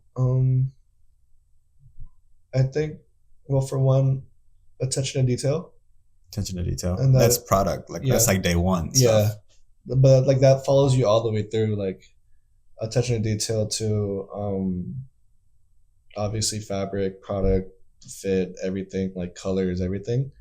Because if you're gonna put that much money and time into something like this drop, you don't want to half-ass it, because then what's the point of putting all that time into like the drop? You're wasting your own time, your own money, and like why sell yourself short and your audience? So from day one, like attention to detail in manufacturing and production and design and planning, whether it's mood boards, whether it's shooting, the site itself. We keep the same template, but like the colors I changed up, like everything like almost matched the drop. Same for when we dropped the blue hat, everything matched like the Dodgers without going into the copywriting area, but like everything still felt true to it, to where it's like if you're an LA fan, you want it. If you just like nice hats, you want it. If it's not marketed as like that's a Dodgers, like blah blah, but like if you're a fan of that, now you have something different to wear to the game. So everything like attention to detail, just making sure everything like aligns. Second thing would be obviously taking risks, but being smart with the risk you take.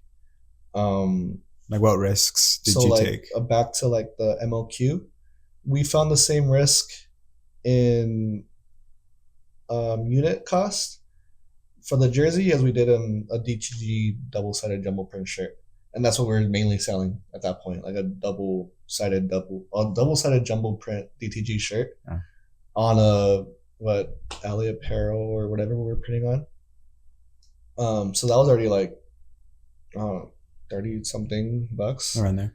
And then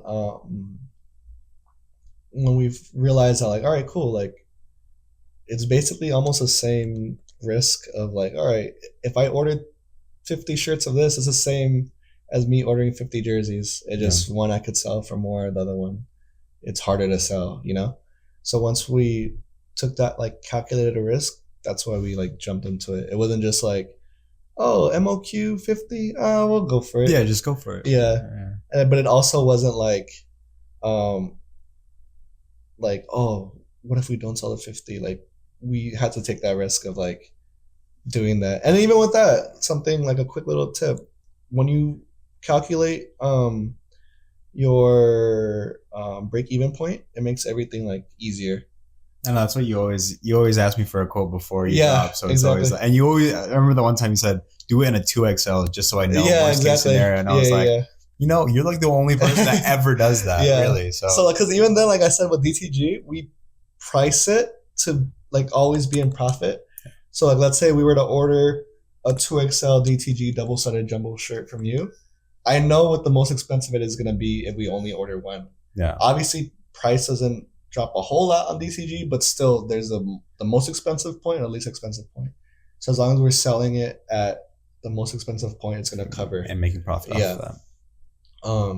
But yeah, for MLQ, once you figure out your break-even point, then you know what you have to hit. And once you look at that number, you don't look at the 50. You just look at, all right, what did it take to break even? Mm-hmm. And for that, it happened to be like 17 or something. 17 jerseys. Yeah, we're like, hey, 17 is easy, you know, like we'll do 17, even if we have to like hold on to these 33 jerseys for the rest of our lives. Like, bro, we didn't lose money. Like, all right, we're cool. So that was another, like I said, just being able to take risks, but knowing which risks to take. And also strategically taking risks. Being strategic with it and making sure it's feasible. I love that. Third thing, yeah, I just being true to yourself and aligning with what you stand for as a brand. Mm-hmm. Everything on paper when it comes to business separates us as entities. There's Javier and then there's Dream Shirts. Yeah. There's AK and Kaylee, and then there's Arturo and Kaylee, and then there's AK. Yeah. But like that, everything on paper leads to that, legally leads to that. But at the end of the day, the brand is us. Yeah. Which is literally AK is me and Kaylee, even down to the name, you know? Yeah. So like if it's not true to you, you will know when it's not true to you. Like, when it just doesn't feel right. It just doesn't feel right. When you're doing things for like money, it might sound good. Sometimes it works out for people to just like keep dropping a product until it sells out. But then eventually that magic that product once held might disappear because not everyone like, oh, they dropped that like 100 times, you know? But even then, there's nothing wrong with dropping it, but like how you drop it, how you go about it, you have to be strategic with that too. And just making sure that like it seems or not seems, it is authentic, you know? Even as a customer, if you go and get these Jordan lows off of Nike right now, maybe it'll say sold out, maybe it'll say you can still buy it. Yeah. But you don't have a direct schedule of all the times they might have restocked. Yeah. Or all the times that like, oh, there's only like 2.5 left. You just see that size 6 through 7 is sold out, size 11 is sold out, and size 8 and 9 are available, whatever. But like you don't see like everything. So that being said, I'm not saying to abuse that, but as a brand owner, also be very smart with like perception. Yeah, because your audience is a lot smaller, obviously, than Nike. So they see all your content. They see how much you redrop. They see all these things. Exactly. So even with that, like, I'm not saying we won't ever restock the jersey, but like, if we do, maybe it'll just be because we want it as a staple for like pop-ups, you know? It won't, not that it won't hold the same weight, but like, we're not going to announce it as a grand thing because it already speaks for itself at that point, you know? Yeah. Jordans are still being dropped. Every day. Obviously, when they pushed it out to milk it out, people like that were just in it for the hype might have like stopped buying Jordans. But thing is, like me, who's just a shoe fan, I like Jordans. Yeah, you know? It's a nice shoe for a reason. They look good on things with certain fits. It's a staple for a reason, and it's the same like for this. It's a good product for a reason. But even that we learned from Nike, like don't overdo it because now you. Like Nike could shoot themselves in the foot because they know in 10 years Jordans are going to be popping again and they're going to sell them again for $3,000 resale and it'll go through the same cycle. But for a small business, that cycle might literally be our whole lifespan of the brand, you know? Yeah. So like we can't, even something like that we can't do. So like we have to be intentional with perception and making sure we know why someone bought it, but also like making sure that whoever bought it first feels like, wow, like I snagged this. Like, yeah, I was like one of the original buyers. Yeah, exactly. Because that just adds to the customer experience, especially for somebody that's a audience of a smaller brand. I feel like people like to be an audience of a smaller brand. It's like, oh, I'm with them. I'm growing with them. You know. And then like again, Mexico jersey just because they're most successful like thing. It's not that I'm saying we're gonna definitely like stop stocking it, but we have the Olympics coming up in a couple of years. We have the World Cup in LA in a couple of years. Yeah. So for sure you could see some iteration of this. Maybe not the exact same jersey. Maybe it is. I really don't know. But the thing is like that is intentional and it makes sense at that time. It's not like, all right, Lakers just won Mexico jersey, you know, like everything has to have like alignment. And yeah, I think just being aligned with yourself, being aligned with the audience, making sure you're aware of the perception, knowing that you have control of the perception. I'm gonna add one more thing that goes off of perception. It's like a little bonus fourth point. As a brand, make sure that you address every single issue dead on, because a lot of the times AK is not at fault for a lot of these like random things, like UPS losing a package. Like, yeah, I'm sorry, but I don't drive the UPS truck, you know. Yeah. There's times where, like, let's say like barely for the first time, one of our jerseys had like a tear. Out of like the thousands we've ordered, one of them had a little tear. I would have kept it for myself, but obviously I'm not going to tell a customer like, oh, it's fine, just keep it, you know. So like obviously we replaced it, but the thing is, there are some brands that like, oh, it's fine, just keep it, blah blah, blah. Like we don't do refunds, we don't do this, we don't do that, and a lot of those brands, it bites them in the ass still years later. Yeah, because they don't realize that it's like they had a bad experience, and maybe they might tell people, or they'll never order from you again. Exactly. And there's a reputation that gets built. And then I think something that's cool about AK is, since me and Keely are the ones running the page ourselves, and literally we do everything. And us as people, we're authentic. We're like, we try to address everything quickly. That leaks into AK and how people view the brand. And like, there's times when we have pop-ups and people like come up to us like, dude, like, the only reason I came is because you guys were so nice in the DMs, and like we have to snag this, or like this, and then like it's crazy. It seems like a normal part of business, but just because like we happen to be decent people, and not saying that others aren't, but like I think sometimes people are so focused on like ego, and I'd be lying if I said we didn't contemplate like a lot of those things either. Like, oh, why are we gonna give them another one? Like they lost the package, or like, that's not our fault. Like, they should have been looking at their mailbox, whatever, you know? But the thing is, like, at the end of the day, we put ourselves in their shoes and we're like, damn, like, Nike has billions of dollars. They can replace these things. But the thing is, like, at the end of the day, like, we still need to replace it to some extent, and make sure that maybe we can't offer them a refund because that was the last stock of this ever. Yeah. I'm not a replacement, but maybe we could issue them a refund, or maybe we could give them credit, or we could say, like, oh, you know what, like, here's our family and friends discount code. Like, you have this for lifetime now. Like, you know, like random stuff. Just because like we don't want to have that like be a reason where, like, let's say we actually fuck up. Like, not knock on wood. I don't know how we would, but like, let's say we actually like make a mistake, and just like a big old like scandal. If we have a history up until that point of just being good people are going to be like, no, like, AK wouldn't do this intentionally, you know?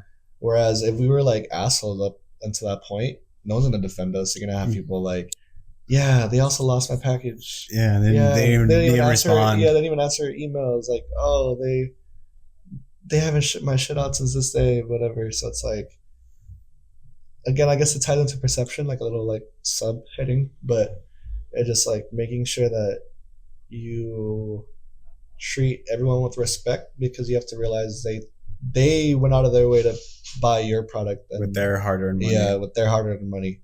And I'm not one of those like customers always right type of people, but like they respected us to do that. We got to respect them also for that, you know? I think everything's like a two-way street.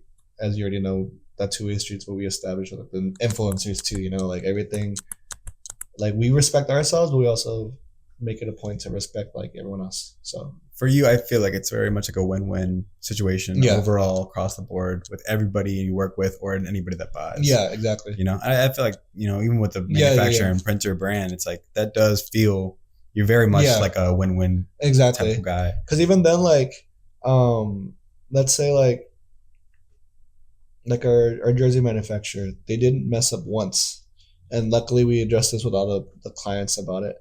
But they literally labeled every jersey with the medium label. Ooh. But everything else is perfect as far as the thing. But I was like, bro, like you labeled this whole palette as medium. Like, what the heck? Yeah. Luckily, that happened to be our pop-up stock.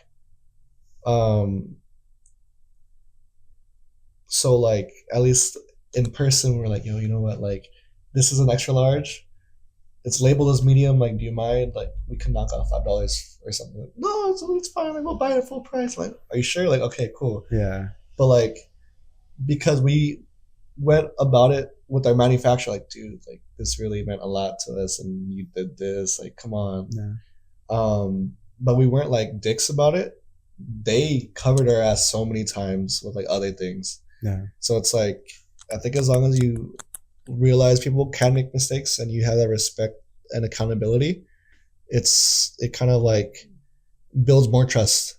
Yeah. You know, like you kind of build more trust fucking up and then making it up, as opposed to like being perfect the whole time. And I've seen that as well. Yeah. And especially the clothing brand, I feel like if you mess up and you actually go out of your way to make it up to that client, they're way more likely to be a long-term forever client. Exactly. Because they're like, and honestly, they're more likely to recommend you. Yeah, and do word of mouth. Because like, oh, dude, this brand, like they messed up my order, but they sent me it like the next day, and I just, you know, because that doesn't happen. Yeah, often. You learn about that even in business. Exactly.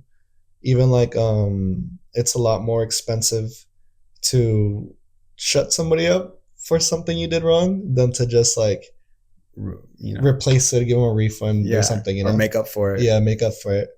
Because now you're like, damn, this person told 20 people. I could have just given them something and they would have told 20 people great things. Now they're like telling everyone like, don't buy from them. They do this. Like, for example, if you get your order wrong at a restaurant and they're like, don't worry about it, they take it away and they give you it back, you're like, hey, I don't want to go back there. Exactly. It's really like a good experience. Yeah, exactly.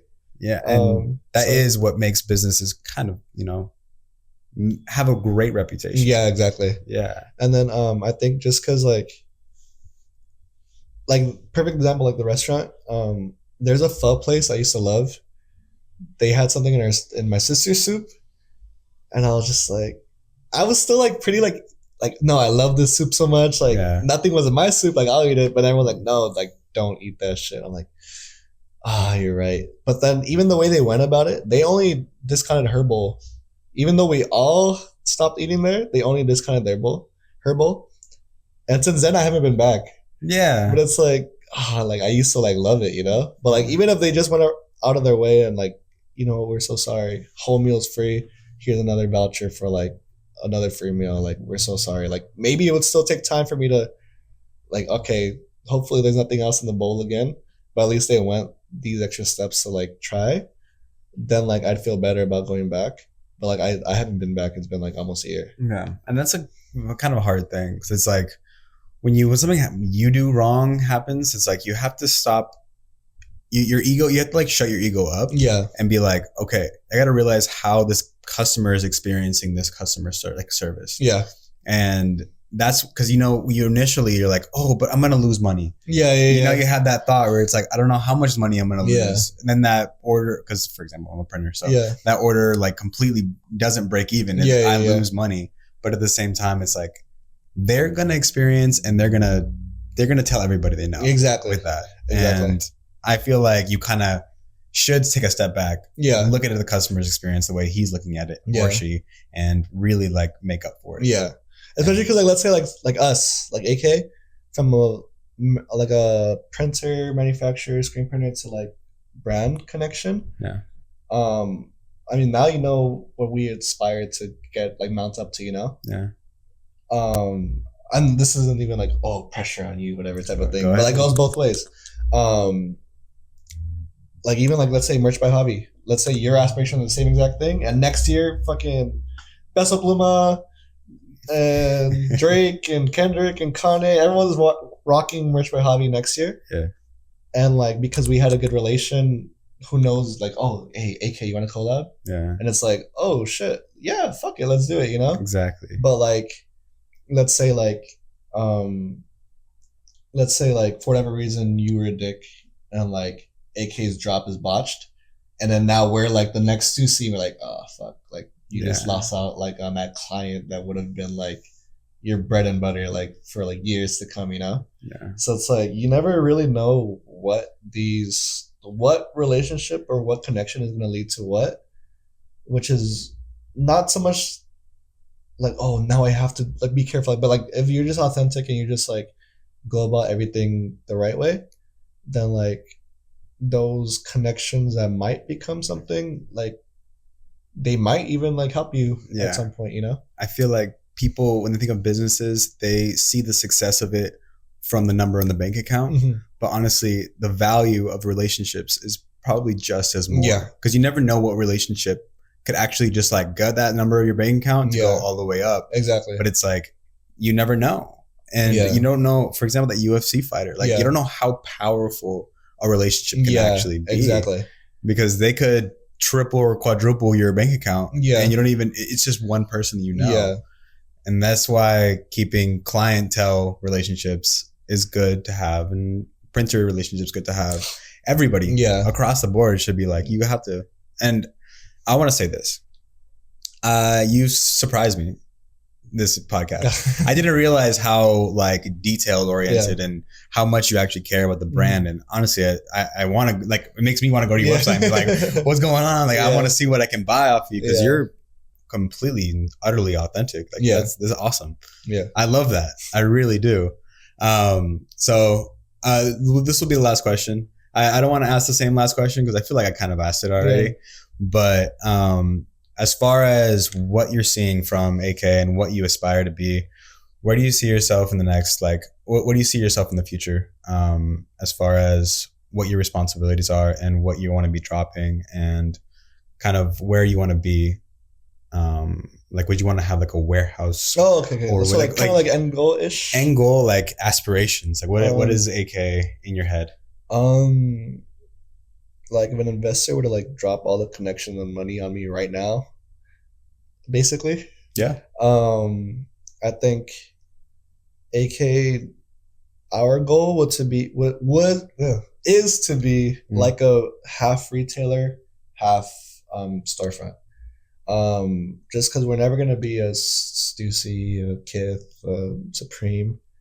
I mean, never say never. You never know. But like, those brands have such so many decades of like reputation that they've built up to where if they wanted to, they could drop a specific storefront that only sells that, and they do have those stores.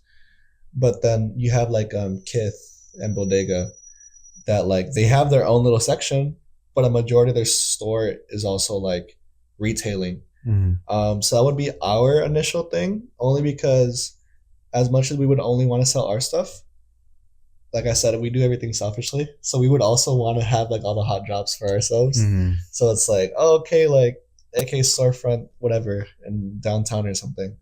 It's like we have our stuff dropping exclusively there. But then we also have like, oh, the new Cactus Plant Flea Market Nike jersey just dropped here. Now at Akae, whatever, you know? So like, I think business-wise, that's what would make the most sense. Just because even just doing things on your own, it's a lot harder to just sell. Yeah. Whereas like with the storefront, at least, okay, Akae, we don't have anything planned for this next drop, but hey, we still have Nike and Adidas and New Balance to resell here, you know? Yeah. So that's our like end goal. I mean, obviously we haven't really thought about like where we'd want to expand to, because we are very LA based. That's what I was gonna ask you. Yeah. But at the same time, like Supreme is Supreme New York. Yeah. And they're still in LA. Yeah, but they're international. They're international, you know? Yeah. So like obviously that would be great. And even though we're rooted in LA, anyone could wear this. Yeah. It's Mexicans everywhere, Filipinos, Vietnamese everywhere. It just more so like the choices we made in our product is rooted in the influence LA culture. In LA culture, and like who lives in LA and the people of LA. But we design everything with the intent of like just being a good product to where anyone's gonna wear it, you know? Even the LA hat, like clearly it says freaking LA in bold ass letters, but like it's still a nice hat that we designed. And like the same way people in LA wear Yankee hats and Padres hats and Padres. Yeah. But we won yesterday. That's all that matters. But yeah, like people like wear anything. So like as long as the product is good and we know where it was rooted in, like we're not opposed to like expanding anywhere else. And eventually we want to do collabs too. Yeah. Like like I said, like a Nike collab or Converse, Cactus Plant, Flea Market, whatever designers are popping out at that time. Like, we want to be able to like do that eventually. But again, it's hard because like we don't even know where to start. Just because like we're 5 years in and we're still learning a lot, and you're gonna keep learning and meeting new people and stuff. But like we're first generation business owners that are learning as we go. Yeah. And there's no one like, hey, I'm friends with this designer, this retailer. Like, well, you want to be in the store? Like, we have to come across that and figure that out like on our own. And once we even get to that, it's like, all right, like, who do I ask for guidance on this? Yeah. You know? Because we have had people ask us like, oh, we want to have your jersey in our storefront. Can you sell it to us for like this per unit? And I'm like, I don't know, should I? Like, am I supposed to make profit off of this? Like, do I not make profit? Like, like, how much do you actually want to do? Like, I don't know, it's like, it's hard because I don't know, it's a lot of different things, but yeah, as far as goals, that's like where we want to be, like dropping anything and everything. Anything fashion, but still like just to where it feels like AK. Yeah, that's, I don't know, those are too big of aspirations. No, dude. Dream huge. Dream like as big as you can. Yeah. I mean, I think like literally, like I said, this last year alone was, in everything we sold, doubled everything from the first 3 years together. So like that's how much it just, and I'm not even saying like this is where we are consistently, but just in that year, that fiscal year alone was like, that's what the numbers say. Yeah. And like we blew up that, well, not blew up, but like we grew that much more in comparison to even our first 3 years, that like it kind of opened our eyes to like, damn, like this is kind of possible. Yeah. You know? It gives you much more of a hope. Yeah. And even then, like we weren't making like freaking Nike money, but even with the money we had, like it made life easier. Yeah. We were like, oh, we could take this trip. Like AK's gonna pay for it. Like, yeah, okay, cool. Like, or like, oh, like, damn, I really want these shoes. AK's got it. Like, okay, cool. You know.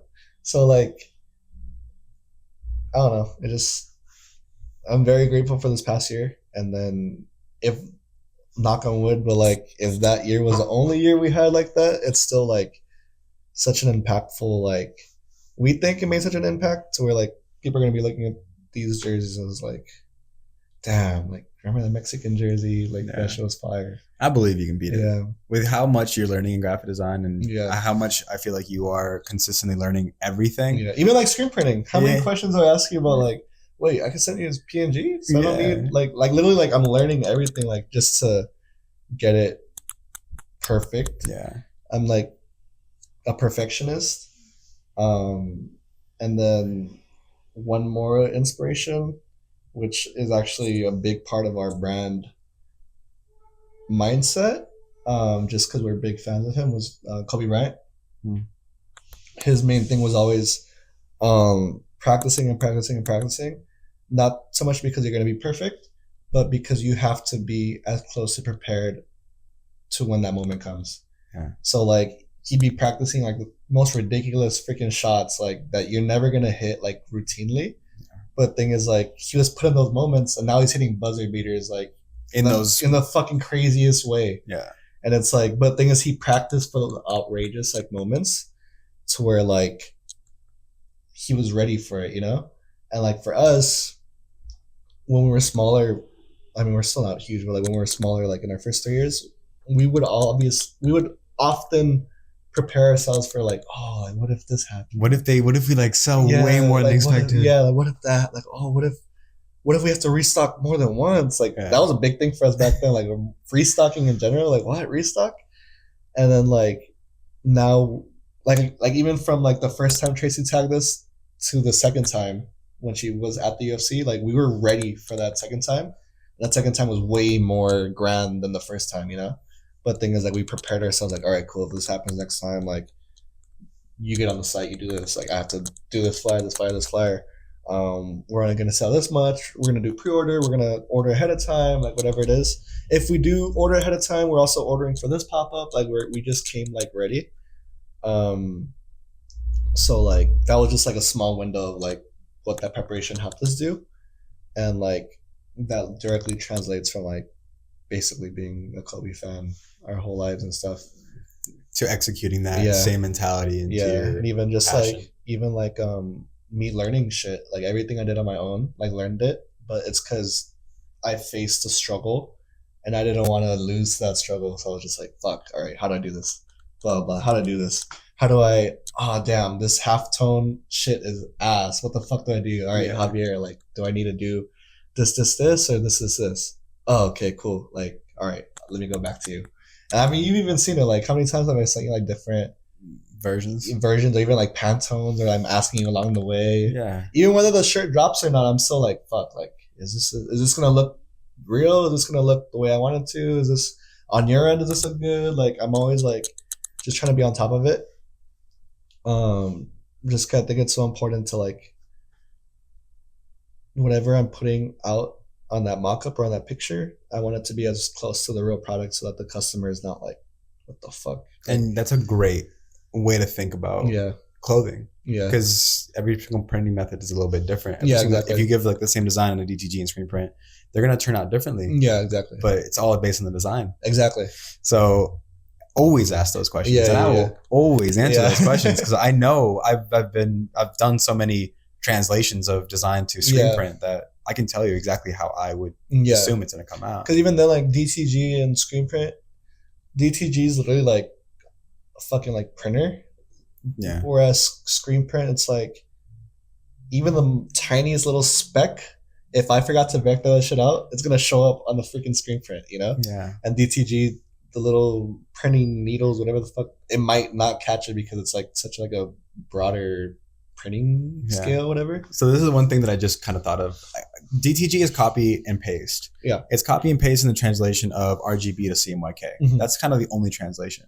But with screen print, it's copy and then it's recopy on separation. Yeah. And then it's recopy with the films and it's recopy on the burning the screen and then recopy with the actual ink.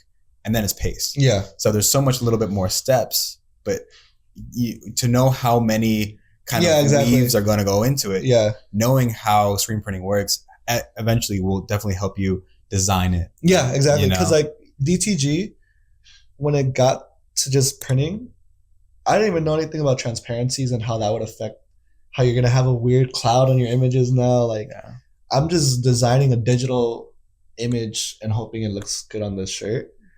And obviously I learned literally for our DTG printer. We haven't done DTG in a while, but like our original printer, I would ask him like every day, like, oh dude, like how is this gonna show up? How's this gonna like, what is this? Like, can you print like the color chart on a shirt so I could see what it would look like on this color and this color, this color? And now I'm over here like, all right, hex code, blah, blah, blah. It looks completely different digitally, but at least I know what it looks like in real like product, right? So like that's kind of how like I learned DTG in and out. And then that's how I learned halftoning to the extent that I did. But then the only issue I had with screen printing was like, damn, like it's so hard to limit a design to like 3 colors because sometimes certain designs ask for like the whole spectrum of colors. Yeah. And like that's just like the vision I had for it, that's what it was, you know? But then there's other designs where like all I need is 3 colors to make it fire. Yeah. And but then once you come down to that, it's like, damn, like, do I even know how to vector something this small? Do I know how to separate this? Which, I mean, maybe you've seen from when I first gave you my first screen print, or like Haley's Cookies first shirt, which was a pretty simple, like, cookie drawing. Illustrator, whatever.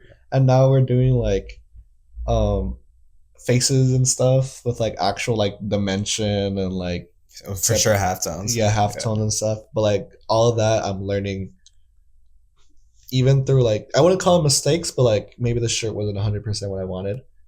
And now I'm like, all right, cool. Next time I'm going to do bigger halftones, less halftones, or I'll do this filter before I separate it or something, you know? Yeah. So I'm always like trying to learn new things. And even screen print, I'm still figuring it out. I mean, obviously you haven't figured it out, but like it's hard to like, if I don't know how many steps there are, it's really hard to, like you mentioned, to really know what goes into it. Whereas DTG is just, all right, pull it up on the printer, put your pre-treat on, and print it, and then heat press, and you're good. And it has intricacies. I'm not trying to say it's like super easy to do. Yeah. Like, it's not, but it does. It's more simple than screen print. Exactly. So, but then because screen print is a lot more exact, like you know what you're getting, you know what paint color you're getting, you know how it's gonna look.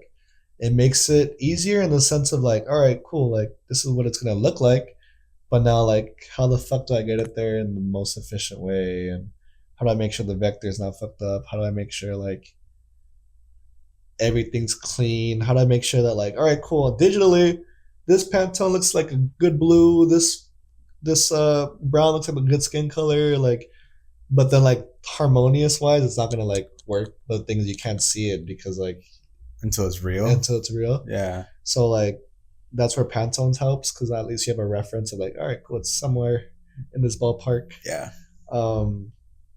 Whereas DTG, even printers do it. I don't even know if they don't all print it the same way. No.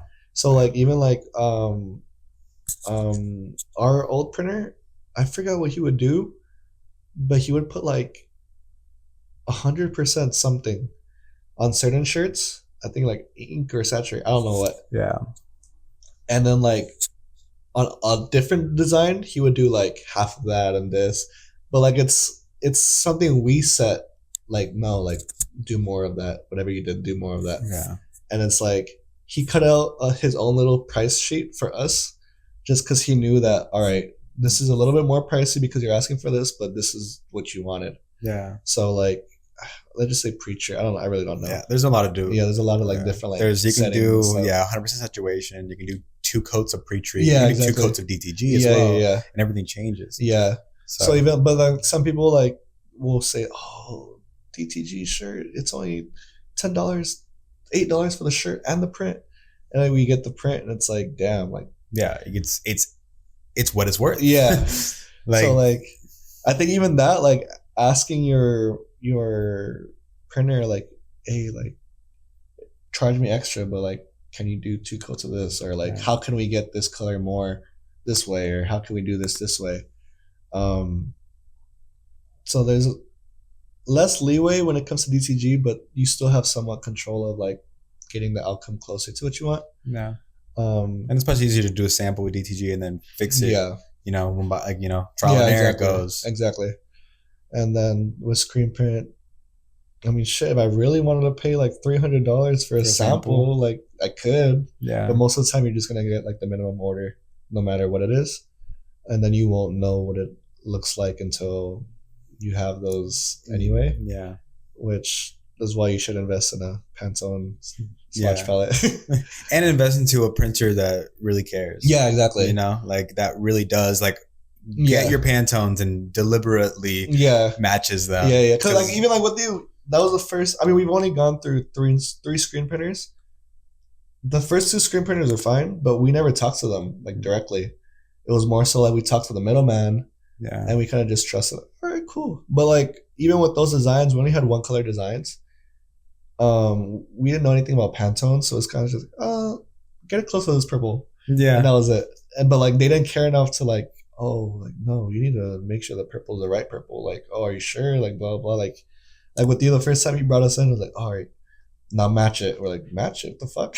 Yeah, I remember I pulled out the book and I was like, but like what skin color? Because like I know it was Mookie Betts. Yeah, Mookie Betts and Freddie Freeman. Yeah. Or even like the Kaylee's Cookies one, we're like, all right, the box is this color, but what do you mean the shirt isn't the same cream? Like what? Yeah, I just wanted to make sure you get exactly what you want. Yeah, and then after like that attention to detail, like obviously now trained us to be ready for like the jersey. Exactly. Because now we're like, all right, cool. Like Pantones are important.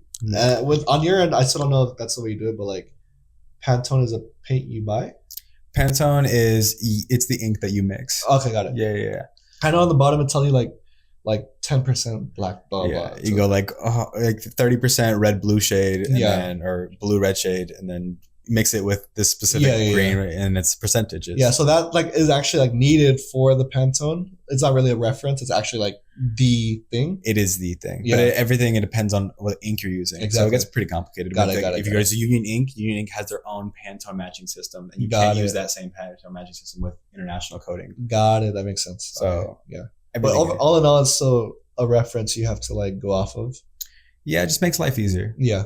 You know, it makes the client happier. Yeah. Because they know what they're going to get. Yeah. No surprises. Yeah. Even this green, I'm like,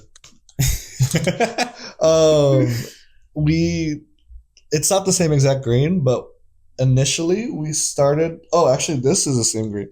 The darker green is the same green as the Cactus Plant Flea Market Nike like football jersey. It's a green one that I have.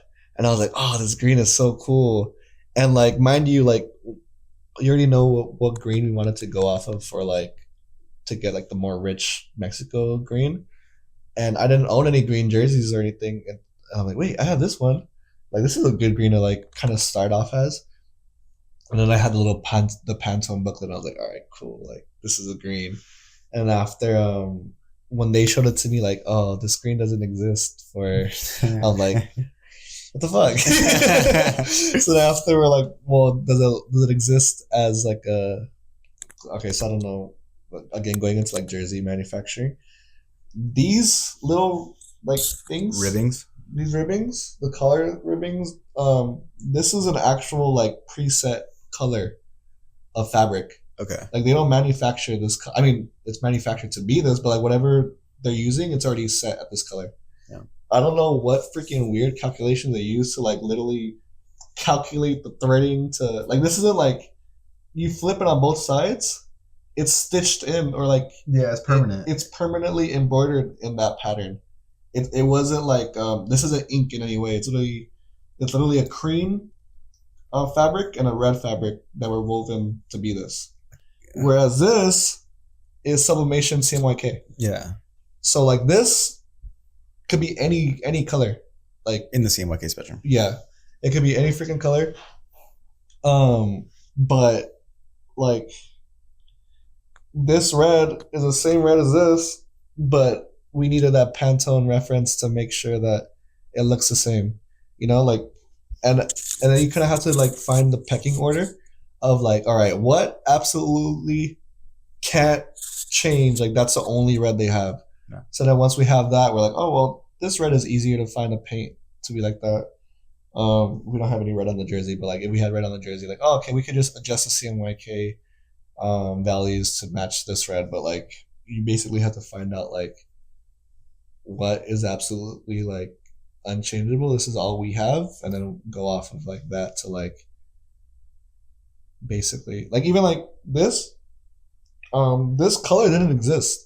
The cream that like it wasn't a Pantone. It wasn't. Oh, I know. Cream is a bitch to like, match with Pantones. They literally matched it to this by them like just playing around with it, and I was like, like the first one they sent was dark. It was a dark cream. This we always had this color from the beginning, but I was like, oh, like it doesn't match this. Like, how many samples did it take? Out of curiosity, one sample. So it took you. Did they send that sample with the darker cream and then you? No. So they basically the way they did it was first they send you or they don't send you they this is another issue. They send pictures of everything, so even then the lighting is different, which is hard. Like even like if you have the best lighting and the best editing, even me editing with the photo shoot and everything, like. To get the green to be the exact same like green is like it's hard to match it. You kind of just have to eyeball it. So now they're not doing that. They're just sending you a picture of like, all right, here's this. You're like, fuck. Yeah. So you kind of have to trust yourself that like you were prepared in sending the right colors. That like, all right, it looks weird in the picture, but I trust that like I did my job. You know. Yeah. Anyway, so like usually they send a little like whatever fabric that they do the sublimation on. They do a smaller sample of it to make sure that everything is the way we want it. So they send like elements of it instead of they send little elements of things before they put it all together just for your approval. And exactly. that one sample, that first sample was the one where all those little elements came. So even like this screen for the heat transfer. I think it's a transfer. They screen printed onto a little film first or something. Or I don't know. Is that what they do? I wouldn't see them screen printing on a fabric, a little small swatch. I'd probably think they just like heat pressed it. They probably, but the thing is, like, it's like they sent it like on a plastic like film. Interesting. And they had like 3 AK logos printed, and each of those was a different cream. Oh, maybe they have their own DTF machine. Probably. And then they just printed it on a film and just be like, hey, pick one. Yeah. We got you. Then since it was a transparent film, and they already had this color set. No, wait, wrong way. This color set, the ribbing. Then they literally sent a picture of the 3 options like over the ribbing, so it could be like perfectly matched. Okay. Because you can't, like, on a photo on a phone, you can see if it's matching. Yeah. Like, even if it's not the same like color you can imagine, but it's like at least you know that whatever's on here is gonna be what's right here. Exactly. So like we went that way, and then once they sent us that, they're like, all right, that's the same cream you're gonna use on everything, right? Yeah. Like the back, the number, everything. And I was like, yeah, like run it. And then after even this, I thought this was gonna be like fabric. This is literally just a sublimation too. The red is like it's like a swatch, a long swatch, and they like roll it or fold it, and then like folded it and then sewed the sleeve and the body with this in the middle. Yeah, and they could have originally used like a different, like an actual fabric, the way like Adidas will have like 3 stripes of actual fabric, but the red I wanted needed to match this red. Yeah. So they're like, oh, we could do this different. I'm like, yeah, fuck it, let's do it. So like everything, like through the process, they were very much on top of it, and that's what took like the week of like making sure like on their end it's like, all right, cool. Is this the way you wanted it? Is this good? Is this whatever? And even when they sent the last sample picture of like before they shipped it, I was like, it's cool. I was like, it's alright, because the picture was like I said, the green was like not the best. Yeah. It was laid out flat, so like we didn't even see like a little different, like the way it folds and how nice it looks when it's like even just like this. You see like more golden glow and flowing and stuff. But again, because we were prepared and the colors and the Pantones and everything, and we were using the same reference point, even though digitally it didn't look the same, we knew what we were looking at, and when we got the product, well, it came out to the way it is now. Yeah. And then now they could probably shoot out like 200 of these in like 3 weeks, just because like we became one of their biggest client, and they're always hitting us up like, oh, anything more this month? You need anything more this month? Because mind me, they're used to like, I mean, you know how teams work. Yeah. They're used to like, let's say you have your own soccer league or basketball league with your friends. You guys are gonna order 1 pallet of shirts, and that's it. A year, or if you do seasons, then sure. That's it. But it's not like the same client is gonna be like, all right, cool, another. Yeah. And they were used to like, they had 50 minimum, but they were also prepared for like, all right, we could do 12 for a team, but like, it's gonna be more expensive, of course. But then, thinking about it, we're using a normal jersey manufacturer the way somebody would use a streetwear manufacturer. So we're giving them like 50 to 1,000 jerseys at a time in a year, like 4,000, 5,000 jerseys in the year. And they're used to like 10 from one client, 50 from one client. Yeah. So now, because again, relations, because we work with them and they know how we work, they could get us everything we need quick. And now, because even like from the issue we had when it came to like Lunar New Year, they hit us up like, hey, we're going to be on holiday from this day to this day. If you have any orders, make sure you put it in by this day. Yeah. And then like they give it to us in our time now. Okay, so they like, definitely like wanted you to know. Yeah. I mean, yeah, you can easily, once you give them more work than anybody else, you easily become their favorite client. Yeah, exactly. And they will hook you up. You know, they'll be like, what do you need? What else do you need? Yeah, exactly. You know, and that's what relationships do. Yeah. Because, I mean, they take care of us. We take care of them. And then even like, let's say like, there was once that, not that we didn't meet minimums, but in order to meet those minimums, we weren't confident that we could sell them in the time that they'd get to us by. Cause it was like a summer product and it was gonna get to us like late September because they had another what's it called? Holiday. And then I was like, can you do like this less? And they're like, yeah, we'll do it. I'm like, all right, cool. Like it was like they actually like had us covered. So, ooh, get water. I do have water. Yeah. All right, that is the way we're gonna wrap it up. But if you want to mention anything you want to mention as far as how people can follow you and support your brand, what are the avenues that people can follow you? So on Instagram, that's our main like where we announce most things first. It's a AK_LA. And then website, super easy, ak.la. Literally akae.la. And then same for TikTok. We don't post much on TikTok, but we'll try to soon. Yeah. Well, all right, brother. I appreciate you so much. Thank you so much. And I'm very excited for all the other future stuff that we'll do. Cool. All right. Thank you guys for watching.